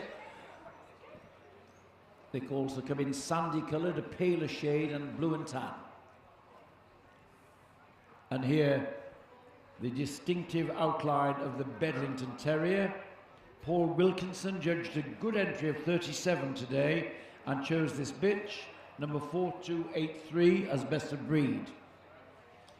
As its name suggests, it was developed in the town of Bedlington in Northumberland. It has this long, punishing muzzle, this linty textured coat, this arch over the loin. One of the breed peculiarities is that it has what's called a horseshoe front, in that it's wider at the elbows than it is at the feet. Should be deep in the chest, and it should go with this light, mincing gait, picking its feet up a little, being light and dainty on the move. There is our winning Bedlington Terrier, number 4283. There she goes.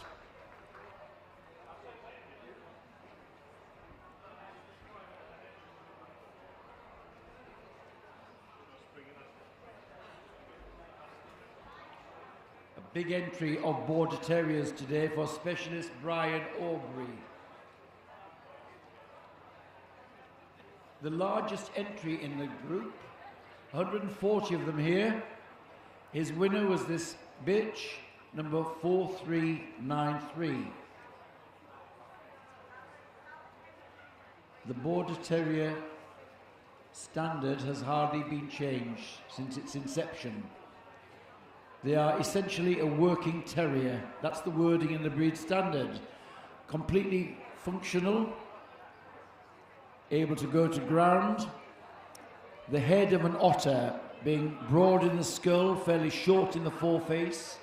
This one a blue and tan. So it's a flecked coat with tan legs and head markings. It's a crisp, dense coat, soft undercoat and a hard top coat. There is our winning Border Terrier, 4393. She's chosen this dog, number 4549, as best of breed. One of the native breeds of Scotland. It takes its name Cairn Terrier because it was used on the rocky outcrops on hills and mountains to keep down vermin. That to be nimble, agile and flexible.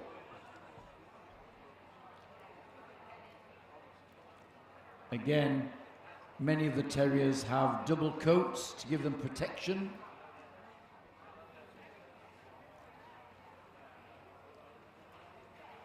They come in red and wheaten,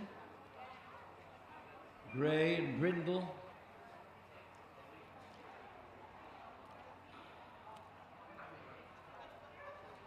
Our winning Cairn there, the dog 4549.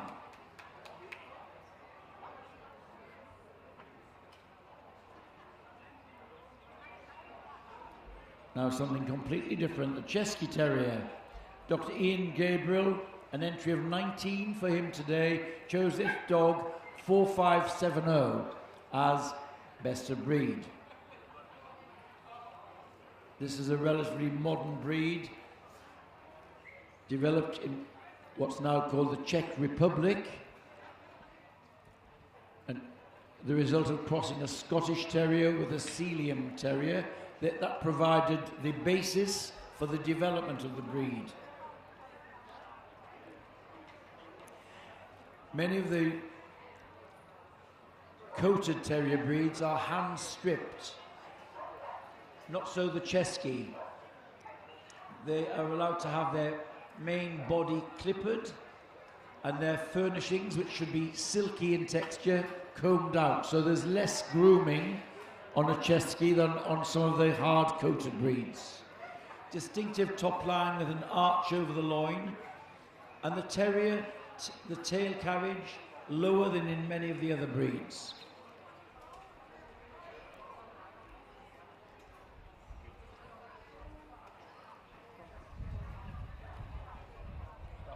Dandy Dinmonts today, judged by Mark Kokoza. From an entry of 27, he's chosen this bitch, number 4591. This is another breed developed in the border regions of Northumberland and the lowlands of Scotland. Around Hawick, it was a popular place for the breed, and it takes its name from a character in a Sir Walter Scott novel. Dandy Dinmont was a local farm owner in the novel Guy Mannering, and he kept terriers of this type with weasel-like bodies, an arch over the loin, and this large head with the silky plumes. There, the distinctive outline and character of the Dandy Dinmont Terrier, number 4591.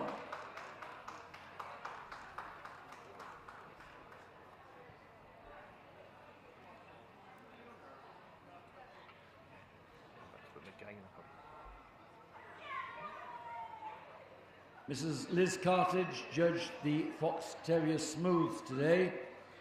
From an entry of 19, she chose this bitch, number 4615.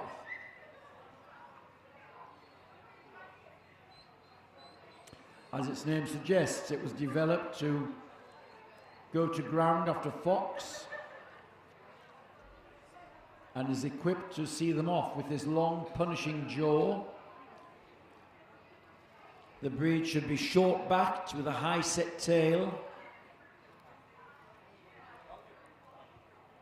clean action. The coat is smooth but dense to give it protection. Always on the tiptoes of expectation and ready to go. There is our winning Smooth Fox Terrier, number 4615.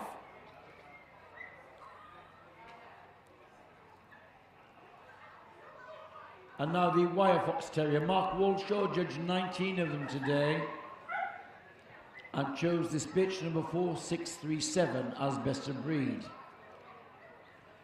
The two varieties of Fox Terrier have almost identical standards.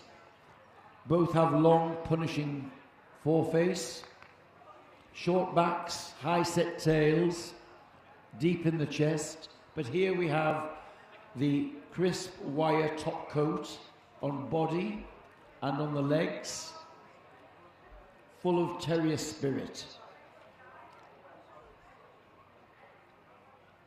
The hound markings, it's largely predominantly white body, white with black and tan markings. They're known as hound marked.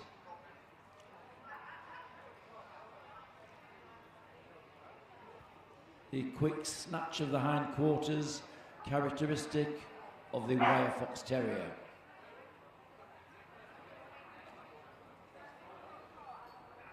Our winning wire there, 4637.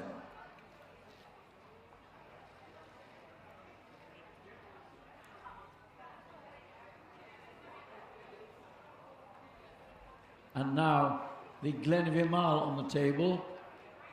19 of them here today for him. He chose this dog, number 4644, as best of breed. This is a native of Ireland from the Glen Mall, where it was used to keep down badger and draw badgers from the lair. He's heavy for his size, strongly boned, a front which is slightly bowed. It said that the slightly bowed legs allowed them to grip the badger more firmly and more easily. It's a strong head, the ears turned back. The top line has a slight rise to it. Come in a variety of colours, the wheaten or red, darker grey,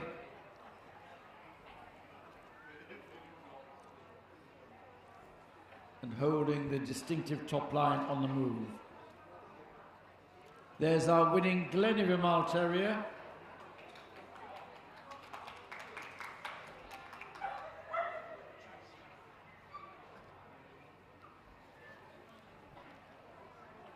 And now on the table, the Irish Terrier. Mick Oxley judged 34 of them today. That was a very good entry. And his winner was the dog number 4673. And the Irish, traditionally shown on a table. They come in this rich red wheaten colour, and they are racier in build, quite long in the leg. Important, their feet and pads are checked, and a long, powerful head. There is the Irish Terrier.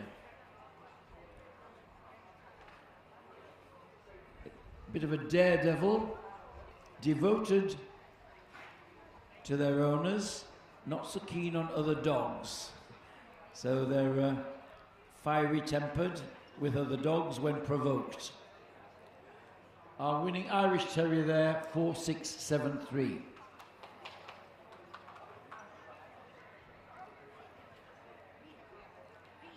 And round he goes.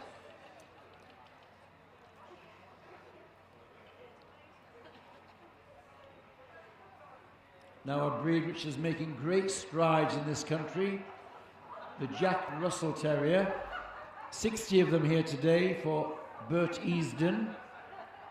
He chose the dog number 4710 as best of breed. Of course, the Jack Russell, as we know it, has always been part of English culture. White terriers with some tan or tricolour markings on them. But the breed always stayed outside the Kennel Club jurisdiction, keeping their own register.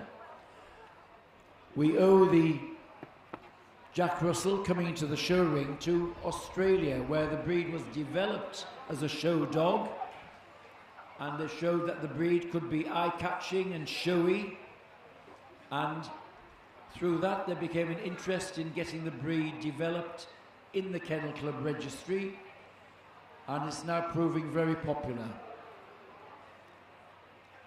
Short-legged, compact, can come in a wire coat, smooth or broken coated.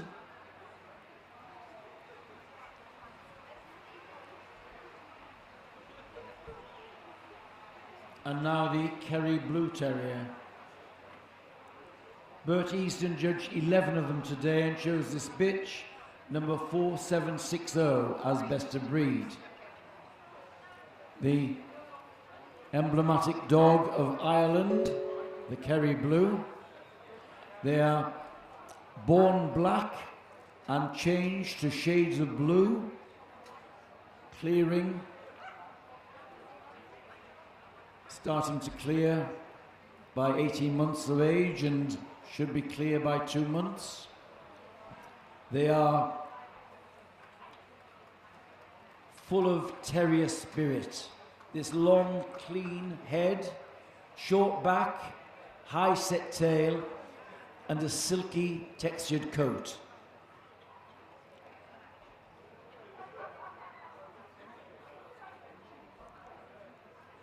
There is our winning Kerry Blue today, number 4760.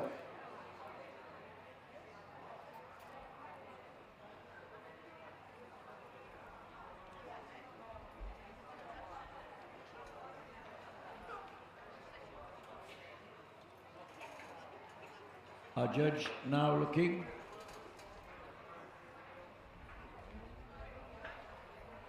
At the Lakeland Terrier. Jack Watson judged 12 of them today and chose this dog, number 4776, as best of breed. As its name suggests, a product of the Lake District, and in fact, many of the different valleys of the Lake District had their own variety of Lakeland Terrier. And in the 19th century, the breeders got together and decided to make it more uniform and develop a breed standard for the breed. And here we have today's winner. The Lakeland is unexaggerated, quite short in the body, not as long in the head as some of the other terrier breeds, but again, full of terrier spirit and raring to go. Our winning Lakeland is number 4776.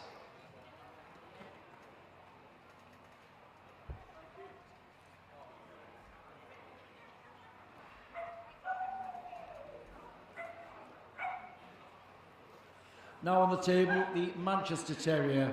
27 of them here today. That's a good entry. And for Jill Peake, she chose the dog 4804 as best of breed. For those who fancy a terrier but not a lot of grooming, here's the answer, the Manchester Terrier. Smooth, sleek, coming only in this black and tan colour.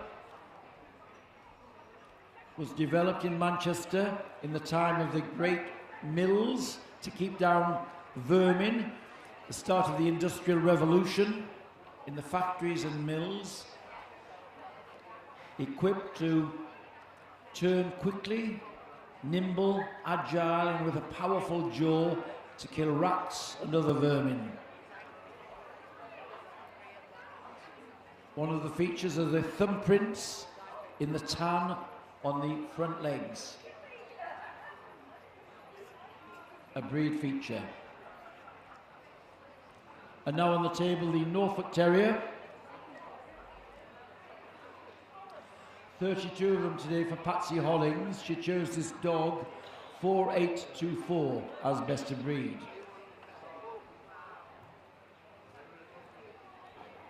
One of the smallest and most compact of the terriers. The Norfolk and its cousin, the Norwich, which we'll see in a moment, were shown as one breed until around 1960, when they were separated.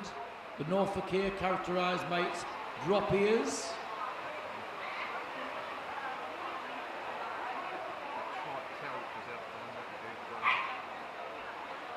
compact, big ribs, low to ground. One of the challenges of getting these short-legged dogs is to keep them free-moving and to cover the ground well.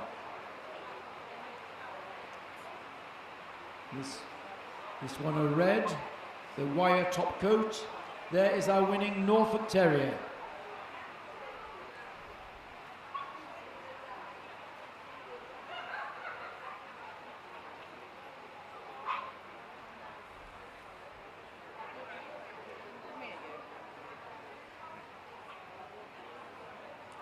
And now looking at the Norwich Terrier. Patsy Hollings judged 18 of these, and this bitch 4855 was her best of breed winner.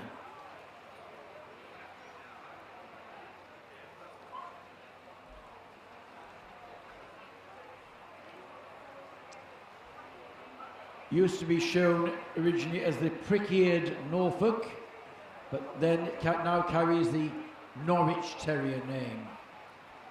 Very similar standards.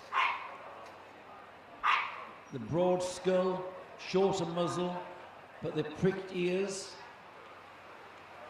So they're very compact.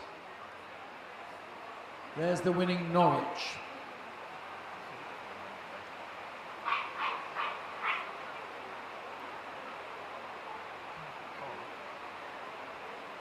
And now here is the Parson Russell Terrier.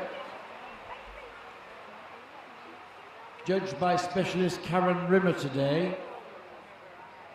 29 of them here. Her winner was this dog, number 4879. This is again an unexaggerated working terrier. Standard never changed. It's another breed that had its own registry. The devoted breeders not registering them with the Kennel Club, but in their breed registry. However, only in the last 20 years or so have they been in the Kennel Club registry. Again, it was bred on similar lines and has a fox terrier in its background, but it's shorter on the leg, broader in the skull, shorter in the muzzle. Often they went out working with huntsmen, carried in pannier bags on horseback, and when they needed to dig out the fox, they brought in the Parson Russell.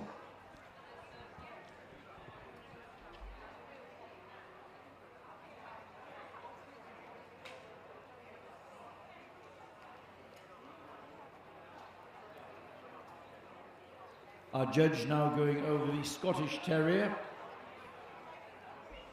Again, a breed judged by Patsy Hollings, an entry of 26. She chose the dog 4906 as best of breed. A low-set breed with a lot of substance. Many of the Scottish Terrier breeds carry some common ancestry in them. The Cairn, the Scottie, the Westie. Here, there is a lot of substance under that coat. This long, punishing head, big ribs and hindquarters, strongly boned, and here motoring on, really using his quarters. They do have a stubborn streak in them, and when they don't want to do it, they'll stick their heels in.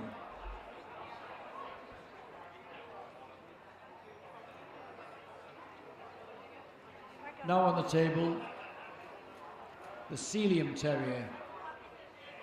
Judged today by Jeff Luscott from an entry of 13. He's chosen this dog, 4919, as a breed. This is a Welsh breed. Takes its name from the place where it was developed, Sealyham Manor. Captain Edwards developing the breed using a variety of other terriers. And here, this is a rectangular breed. It's not short-backed.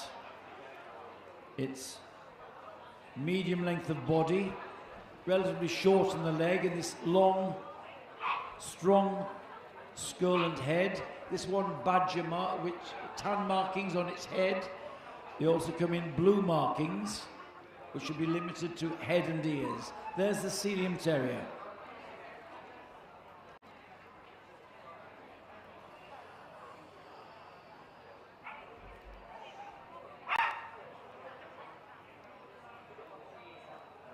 Our judge now looking at the Skye Terrier. There are 25 of them here today for Colin Richardson. He's chosen this dog, number 4953, as best of breed. This is the longest of the terriers. Long, coated with this hard coat, strongly boned. They come in a prick-eared variety, as we see here, but also a drop-eared variety. Here, also come in blonde, cream coloured, this one grey. Big challenge is to get length of body, a long rib cage, and a firm, steady top line.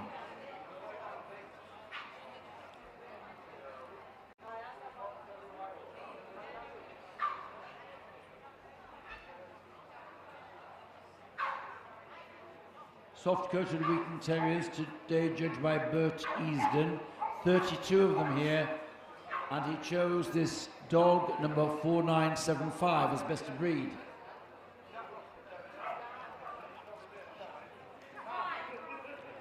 Its title tells you a lot about it. It's soft-coated and it's wheaten in colour. The standard asks for any shade of ripening wheat.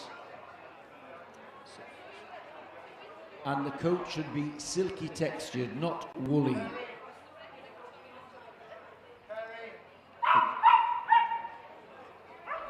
It's desirable that the breed is presented in a rustic manner, not overly shaped.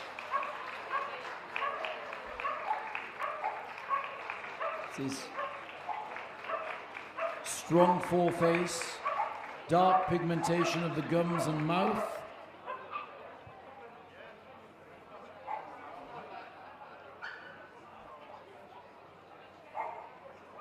A native breed of Ireland. And here, forward now, is the Staffordshire Bull Terrier. Breed specialist Helen Wall had 137 of them here today, second highest entry in the group. She chose this dog 5085 as best of breed. This one a red and white. This is a breed which has bulldog in it. It's a bull breed. So it's a combination of the substance of the bulldog and the terrier instinct. So it's a combination of both. You might find different types within the breed. Some of the lighter, leaner, leggier types taking more after the terrier blood. The more substantial ones leaning towards bulldog influence. It's getting the fine balance of both. There is our winning Staffordshire Bull Terrier, number 5085.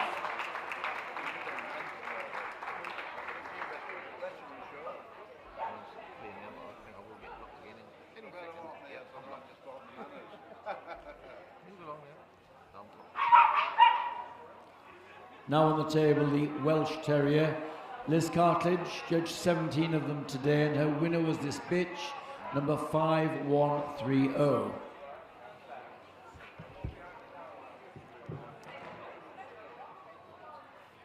This is a breed which was hugely popular in its native Wales up to the 1940s, when nearly every household had a Welsh Terrier. They were so popular. Rather like the Fox Terriers were popular in the war years also. But here, the Welsh coming only in this rich tan and black, or tan and grizzle coats. They're more strongly built than the Fox Terrier, but have the same traits of short back, long head, but this one a bit stronger in the skull and foreface. There is our winning Welsh Terrier, 5130.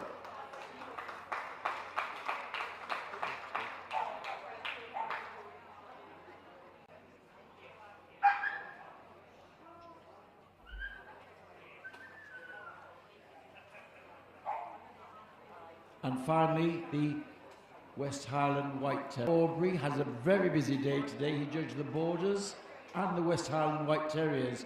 Here's his winner in the Westie Ring, the bitch number 5152. Another native breed of Scotland.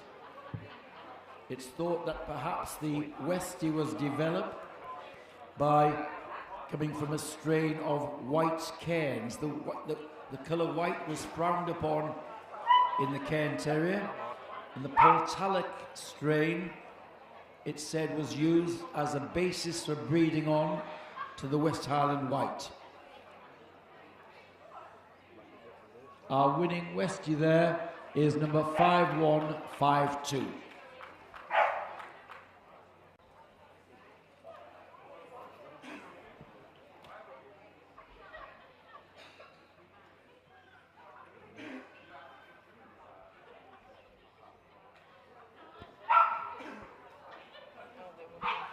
I've done. I'm going to do one for you.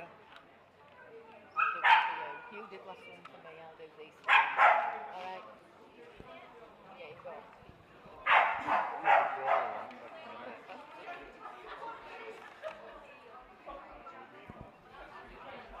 And a quick look round. He's had his hands on them all, but he has to think which are the ones I like best, which are the ones I'd like to see again.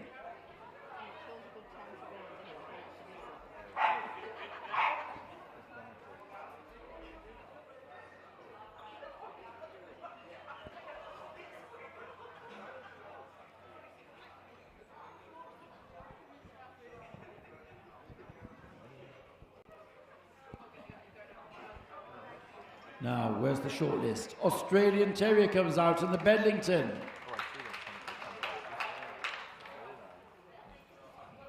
The Cairn.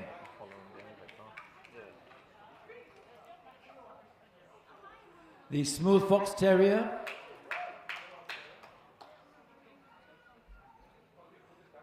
The Irish Terriers call forward. The Jack Russell, the Kerry Blue, and the Lakeland. Out comes the Norfolk,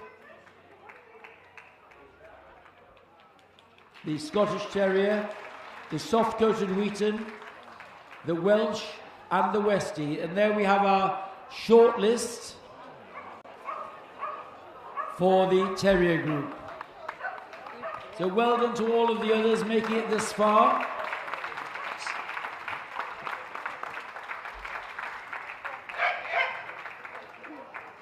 This is the first draft of a short list. 13 of them left here. Give them some support, ladies and gentlemen. Here's the Australian Terrier. Out and back. Second look at movement up and down. Judge looking for typical gait and accuracy from the hocks and in front. And here's the distinctive gait of the Bedlington. Light, mincing gait with a little lift to it.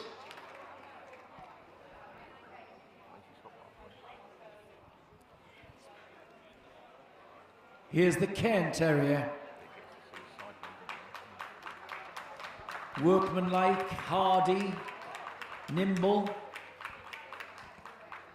with a little wicked expression to their faces. Here is the Smooth Fox Terrier, short-backed, tiptoes of expectation. And the racier Irish Terrier, the daredevil dog, was used by the armed forces, again as an ambulance dog carrying medical supplies, highly intelligent.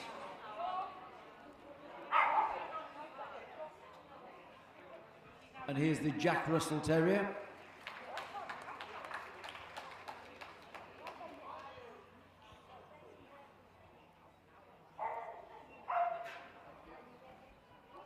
And here's the Kerry Blue.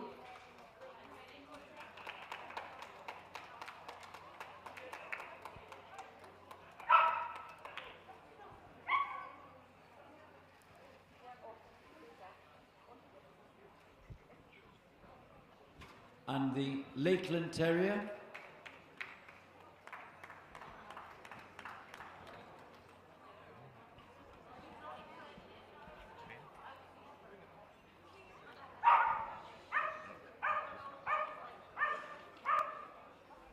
And the Cobby and compact Norfolk Terrier. Time to give him support, ladies and gentlemen. They've had a long day. We've all had a long day. So,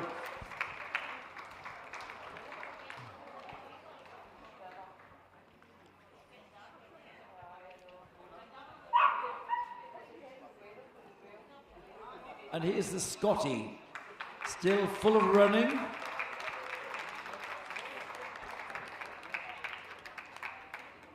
Strutting his stuff.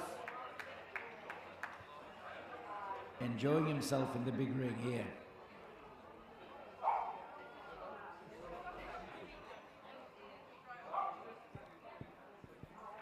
And here's the soft-coated Wheaton, another of the Irish breeds.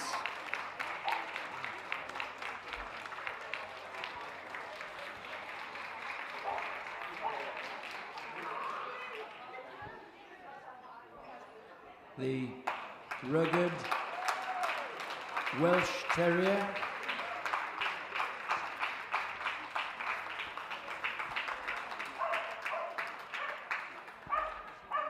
And finally, the West Highland White. Always smart as paint. Brilliant white coat and jet black pigmentation, making them very smart.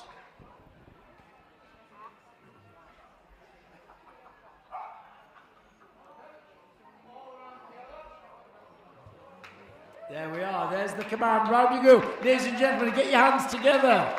Round they go together.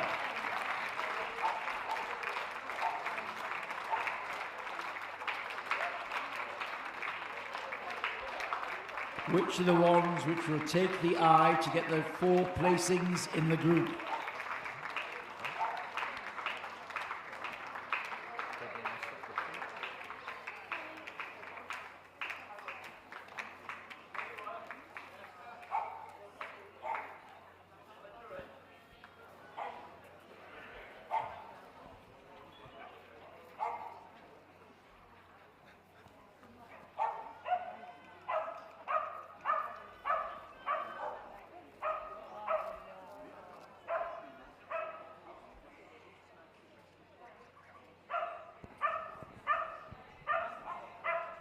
So,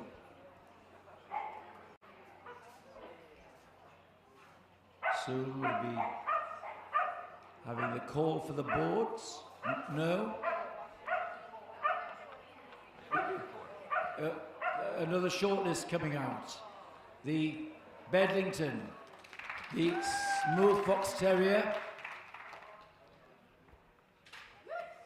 the Jack Russell Terrier, and the Welsh Terrier. So there we are, our final 4. Excitement is mounting here.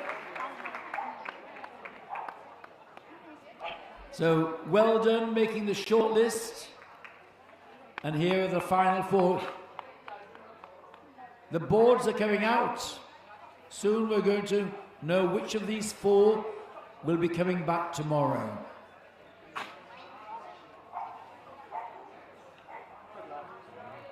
They're going round one last time. Ladies and gentlemen, cheer them on. They've had a long time here.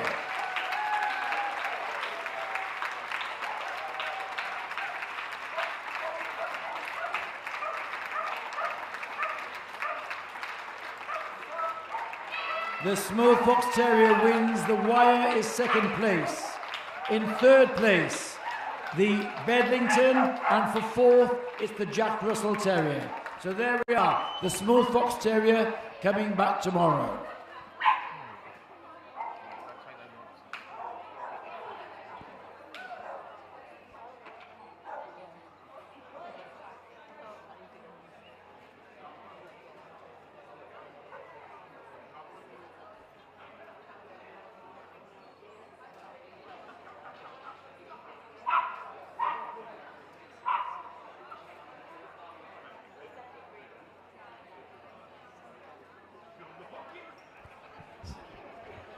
So the Smooth Fox Terrier winning the group here. The Welsh Terrier in second place, the Bedlington, and the Jack Russell Terrier in fourth. There we are. It's a lap of honour before the rosettes have come out, yes?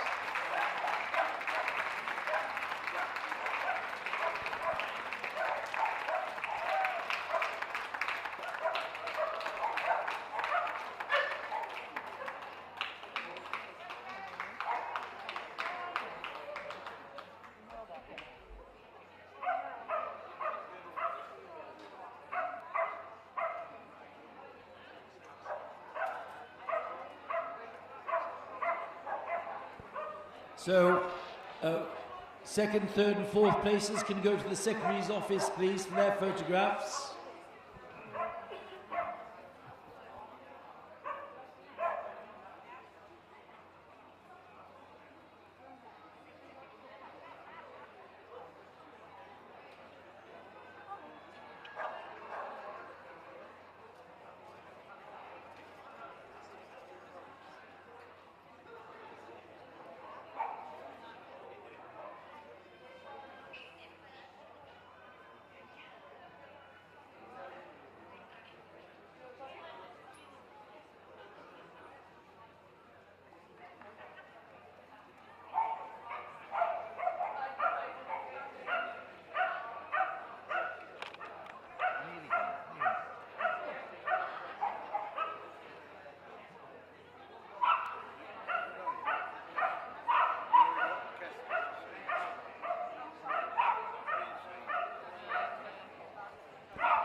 And now the professional photographers take their place.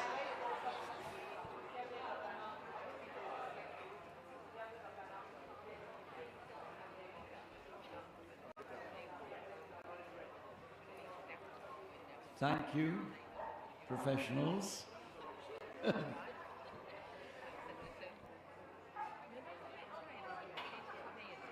Thank you, Howard. So,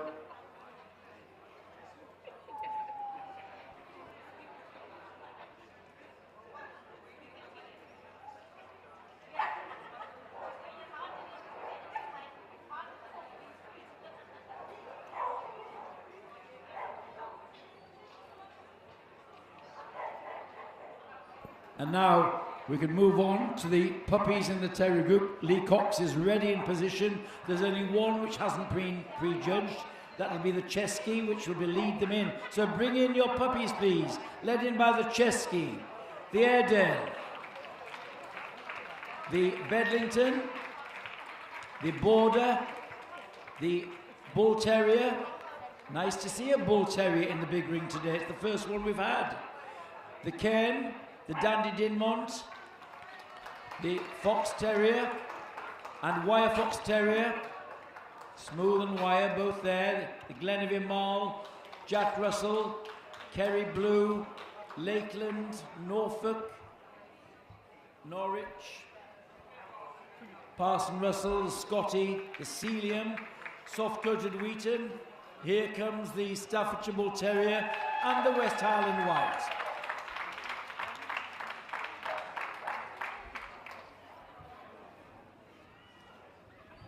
Veterans, please.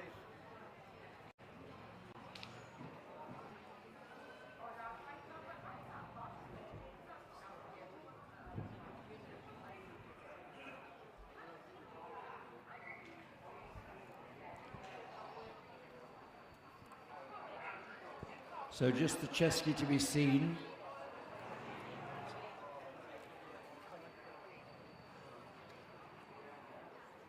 Distinctive outline. As I was saying, whereas many of the terrier tails are carried high, the Chesky is allowed to carry it dropped or level with the back.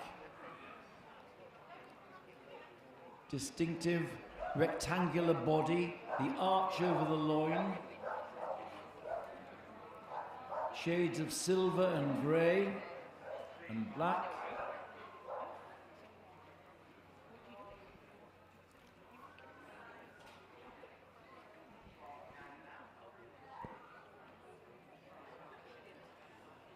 So, more steps for Mr. Cox.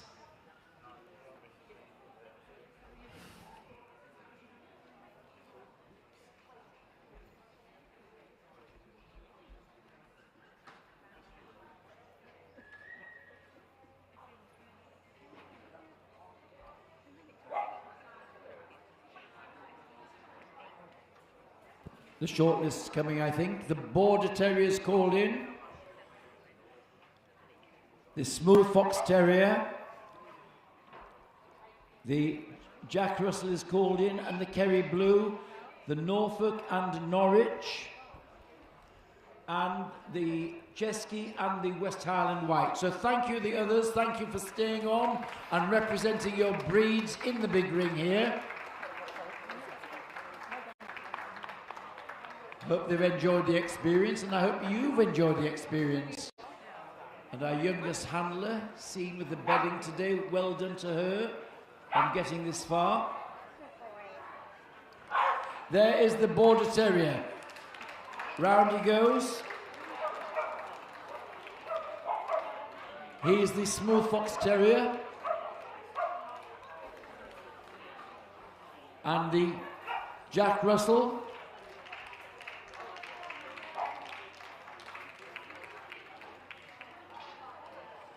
And the Kerry Blue.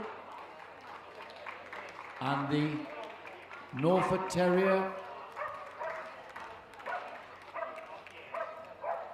The Norwich Terrier. And the West Highland White Terrier. And the Chesky making the shortlist.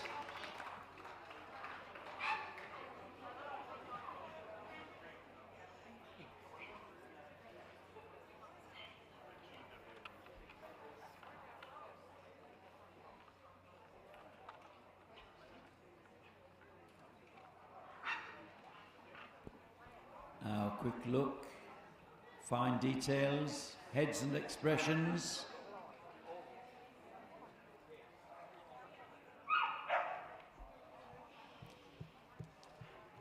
Clap of the hands, decisions are made.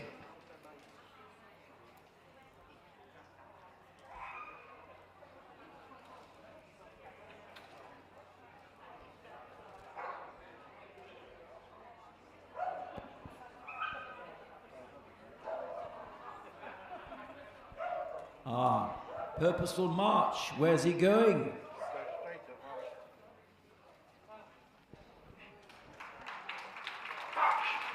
The Norwich Terrier wins the Terrier Puppy Group.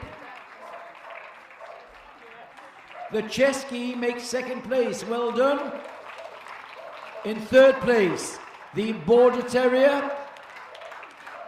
And for fourth spot, the Smooth Fox Terrier. Well done, the other four puppies making it this far. But it's the Norwich Terrier we'll see tomorrow. She was just tired of him.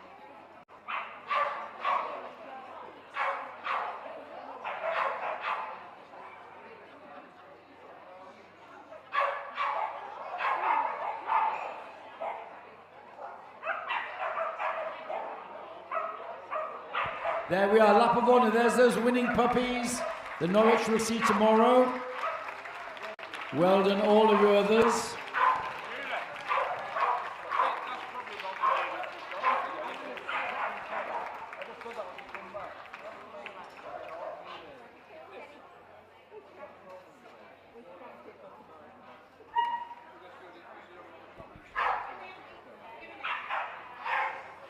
A quick photo call, well done. The other place puppies. Quick photo call.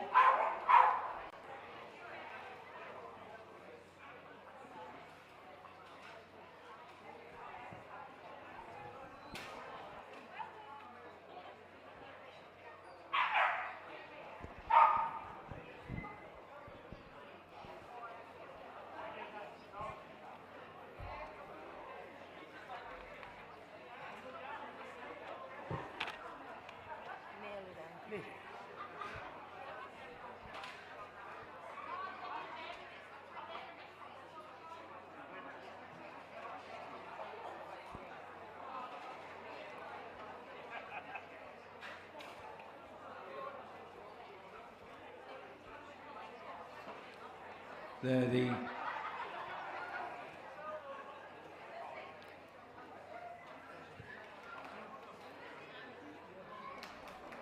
so a quick photo call, and then we'll be moving on to the Terrier Veterans, our final group of the day. Thank you so much for staying on. I hope you've enjoyed watching these finals. We hope some of you will get back tomorrow night to see the climax of the show and the Best in Show judging.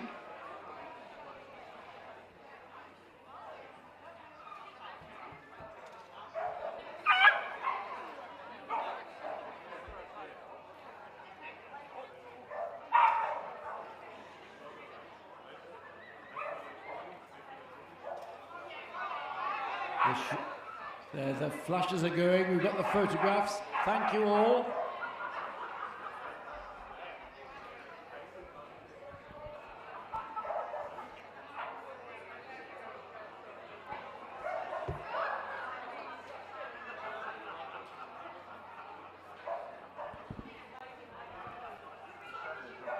And please welcome back our veteran group judge. Here is Richard Kinsey.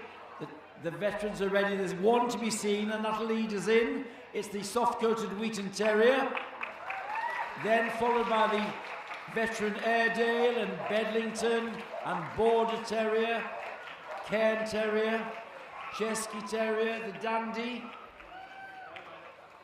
the Irish Terrier, Jack Russell, Manchester, Parson Russell, Scotty, the Sealyham, Skye and the Staffordshire. There you are. And great cheers and support for the veterans here. Those Staffordshire Bull Terrier people certainly know how to support their own. A very sporting crowd.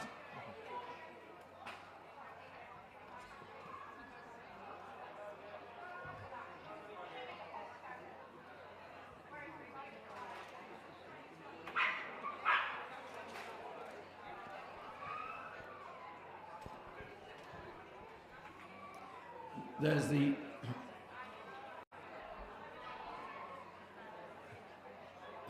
thing I would point out about keeping the terrier veterans in great nick is that many of them are trimmed breeds, so it means a lot of hard work over the years, keeping the coats right, keeping them smart.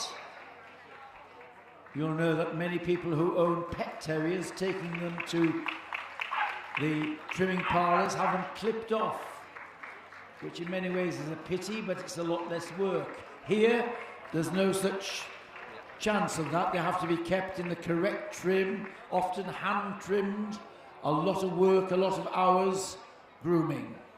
So great credit to our terrier people who keep their veterans looking so smart as we see here. Shortlisted, the Bedlington and the Border, the Chesky,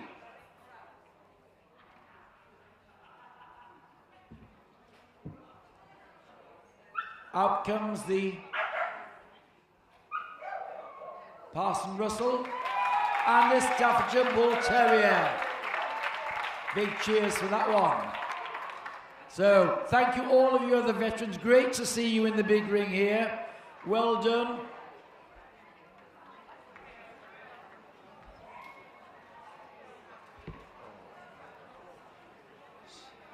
So we have 5 for 4 places.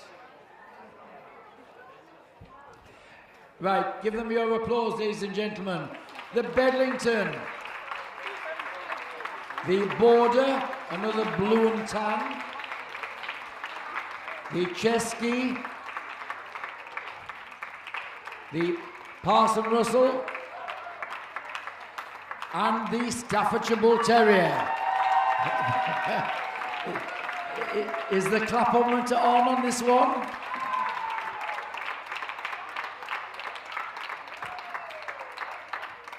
He doesn't know he's a veteran, does he? Yes, there we are. So who's going to win this veteran terrier group here? The judge's choice. The boards are called for.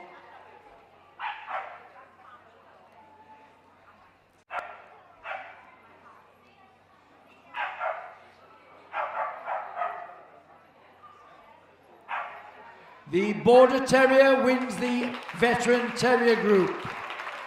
In second place, the Staffordshire Bull Terrier. That has to be the loudest cheer of the day. In third place, the Chesky Terrier. And for fourth spot, it's the Bedlington. There you are. A great end to the day. The Border coming back tomorrow. He doesn't have so far to travel. So, the Border coming back tomorrow. Ladies and gentlemen, thank you all so much for staying behind. We hope you've enjoyed it. We hope some of you might manage tomorrow. If not, safe journey home. and hope to see you next year. Thank you very much. But before you go, one last round of applause for our veterans, led by the Border Terrier. And there's the Staffordshire still raring to go, yes. And thank you very much, Mr. Kinsey, for your work in the big ring.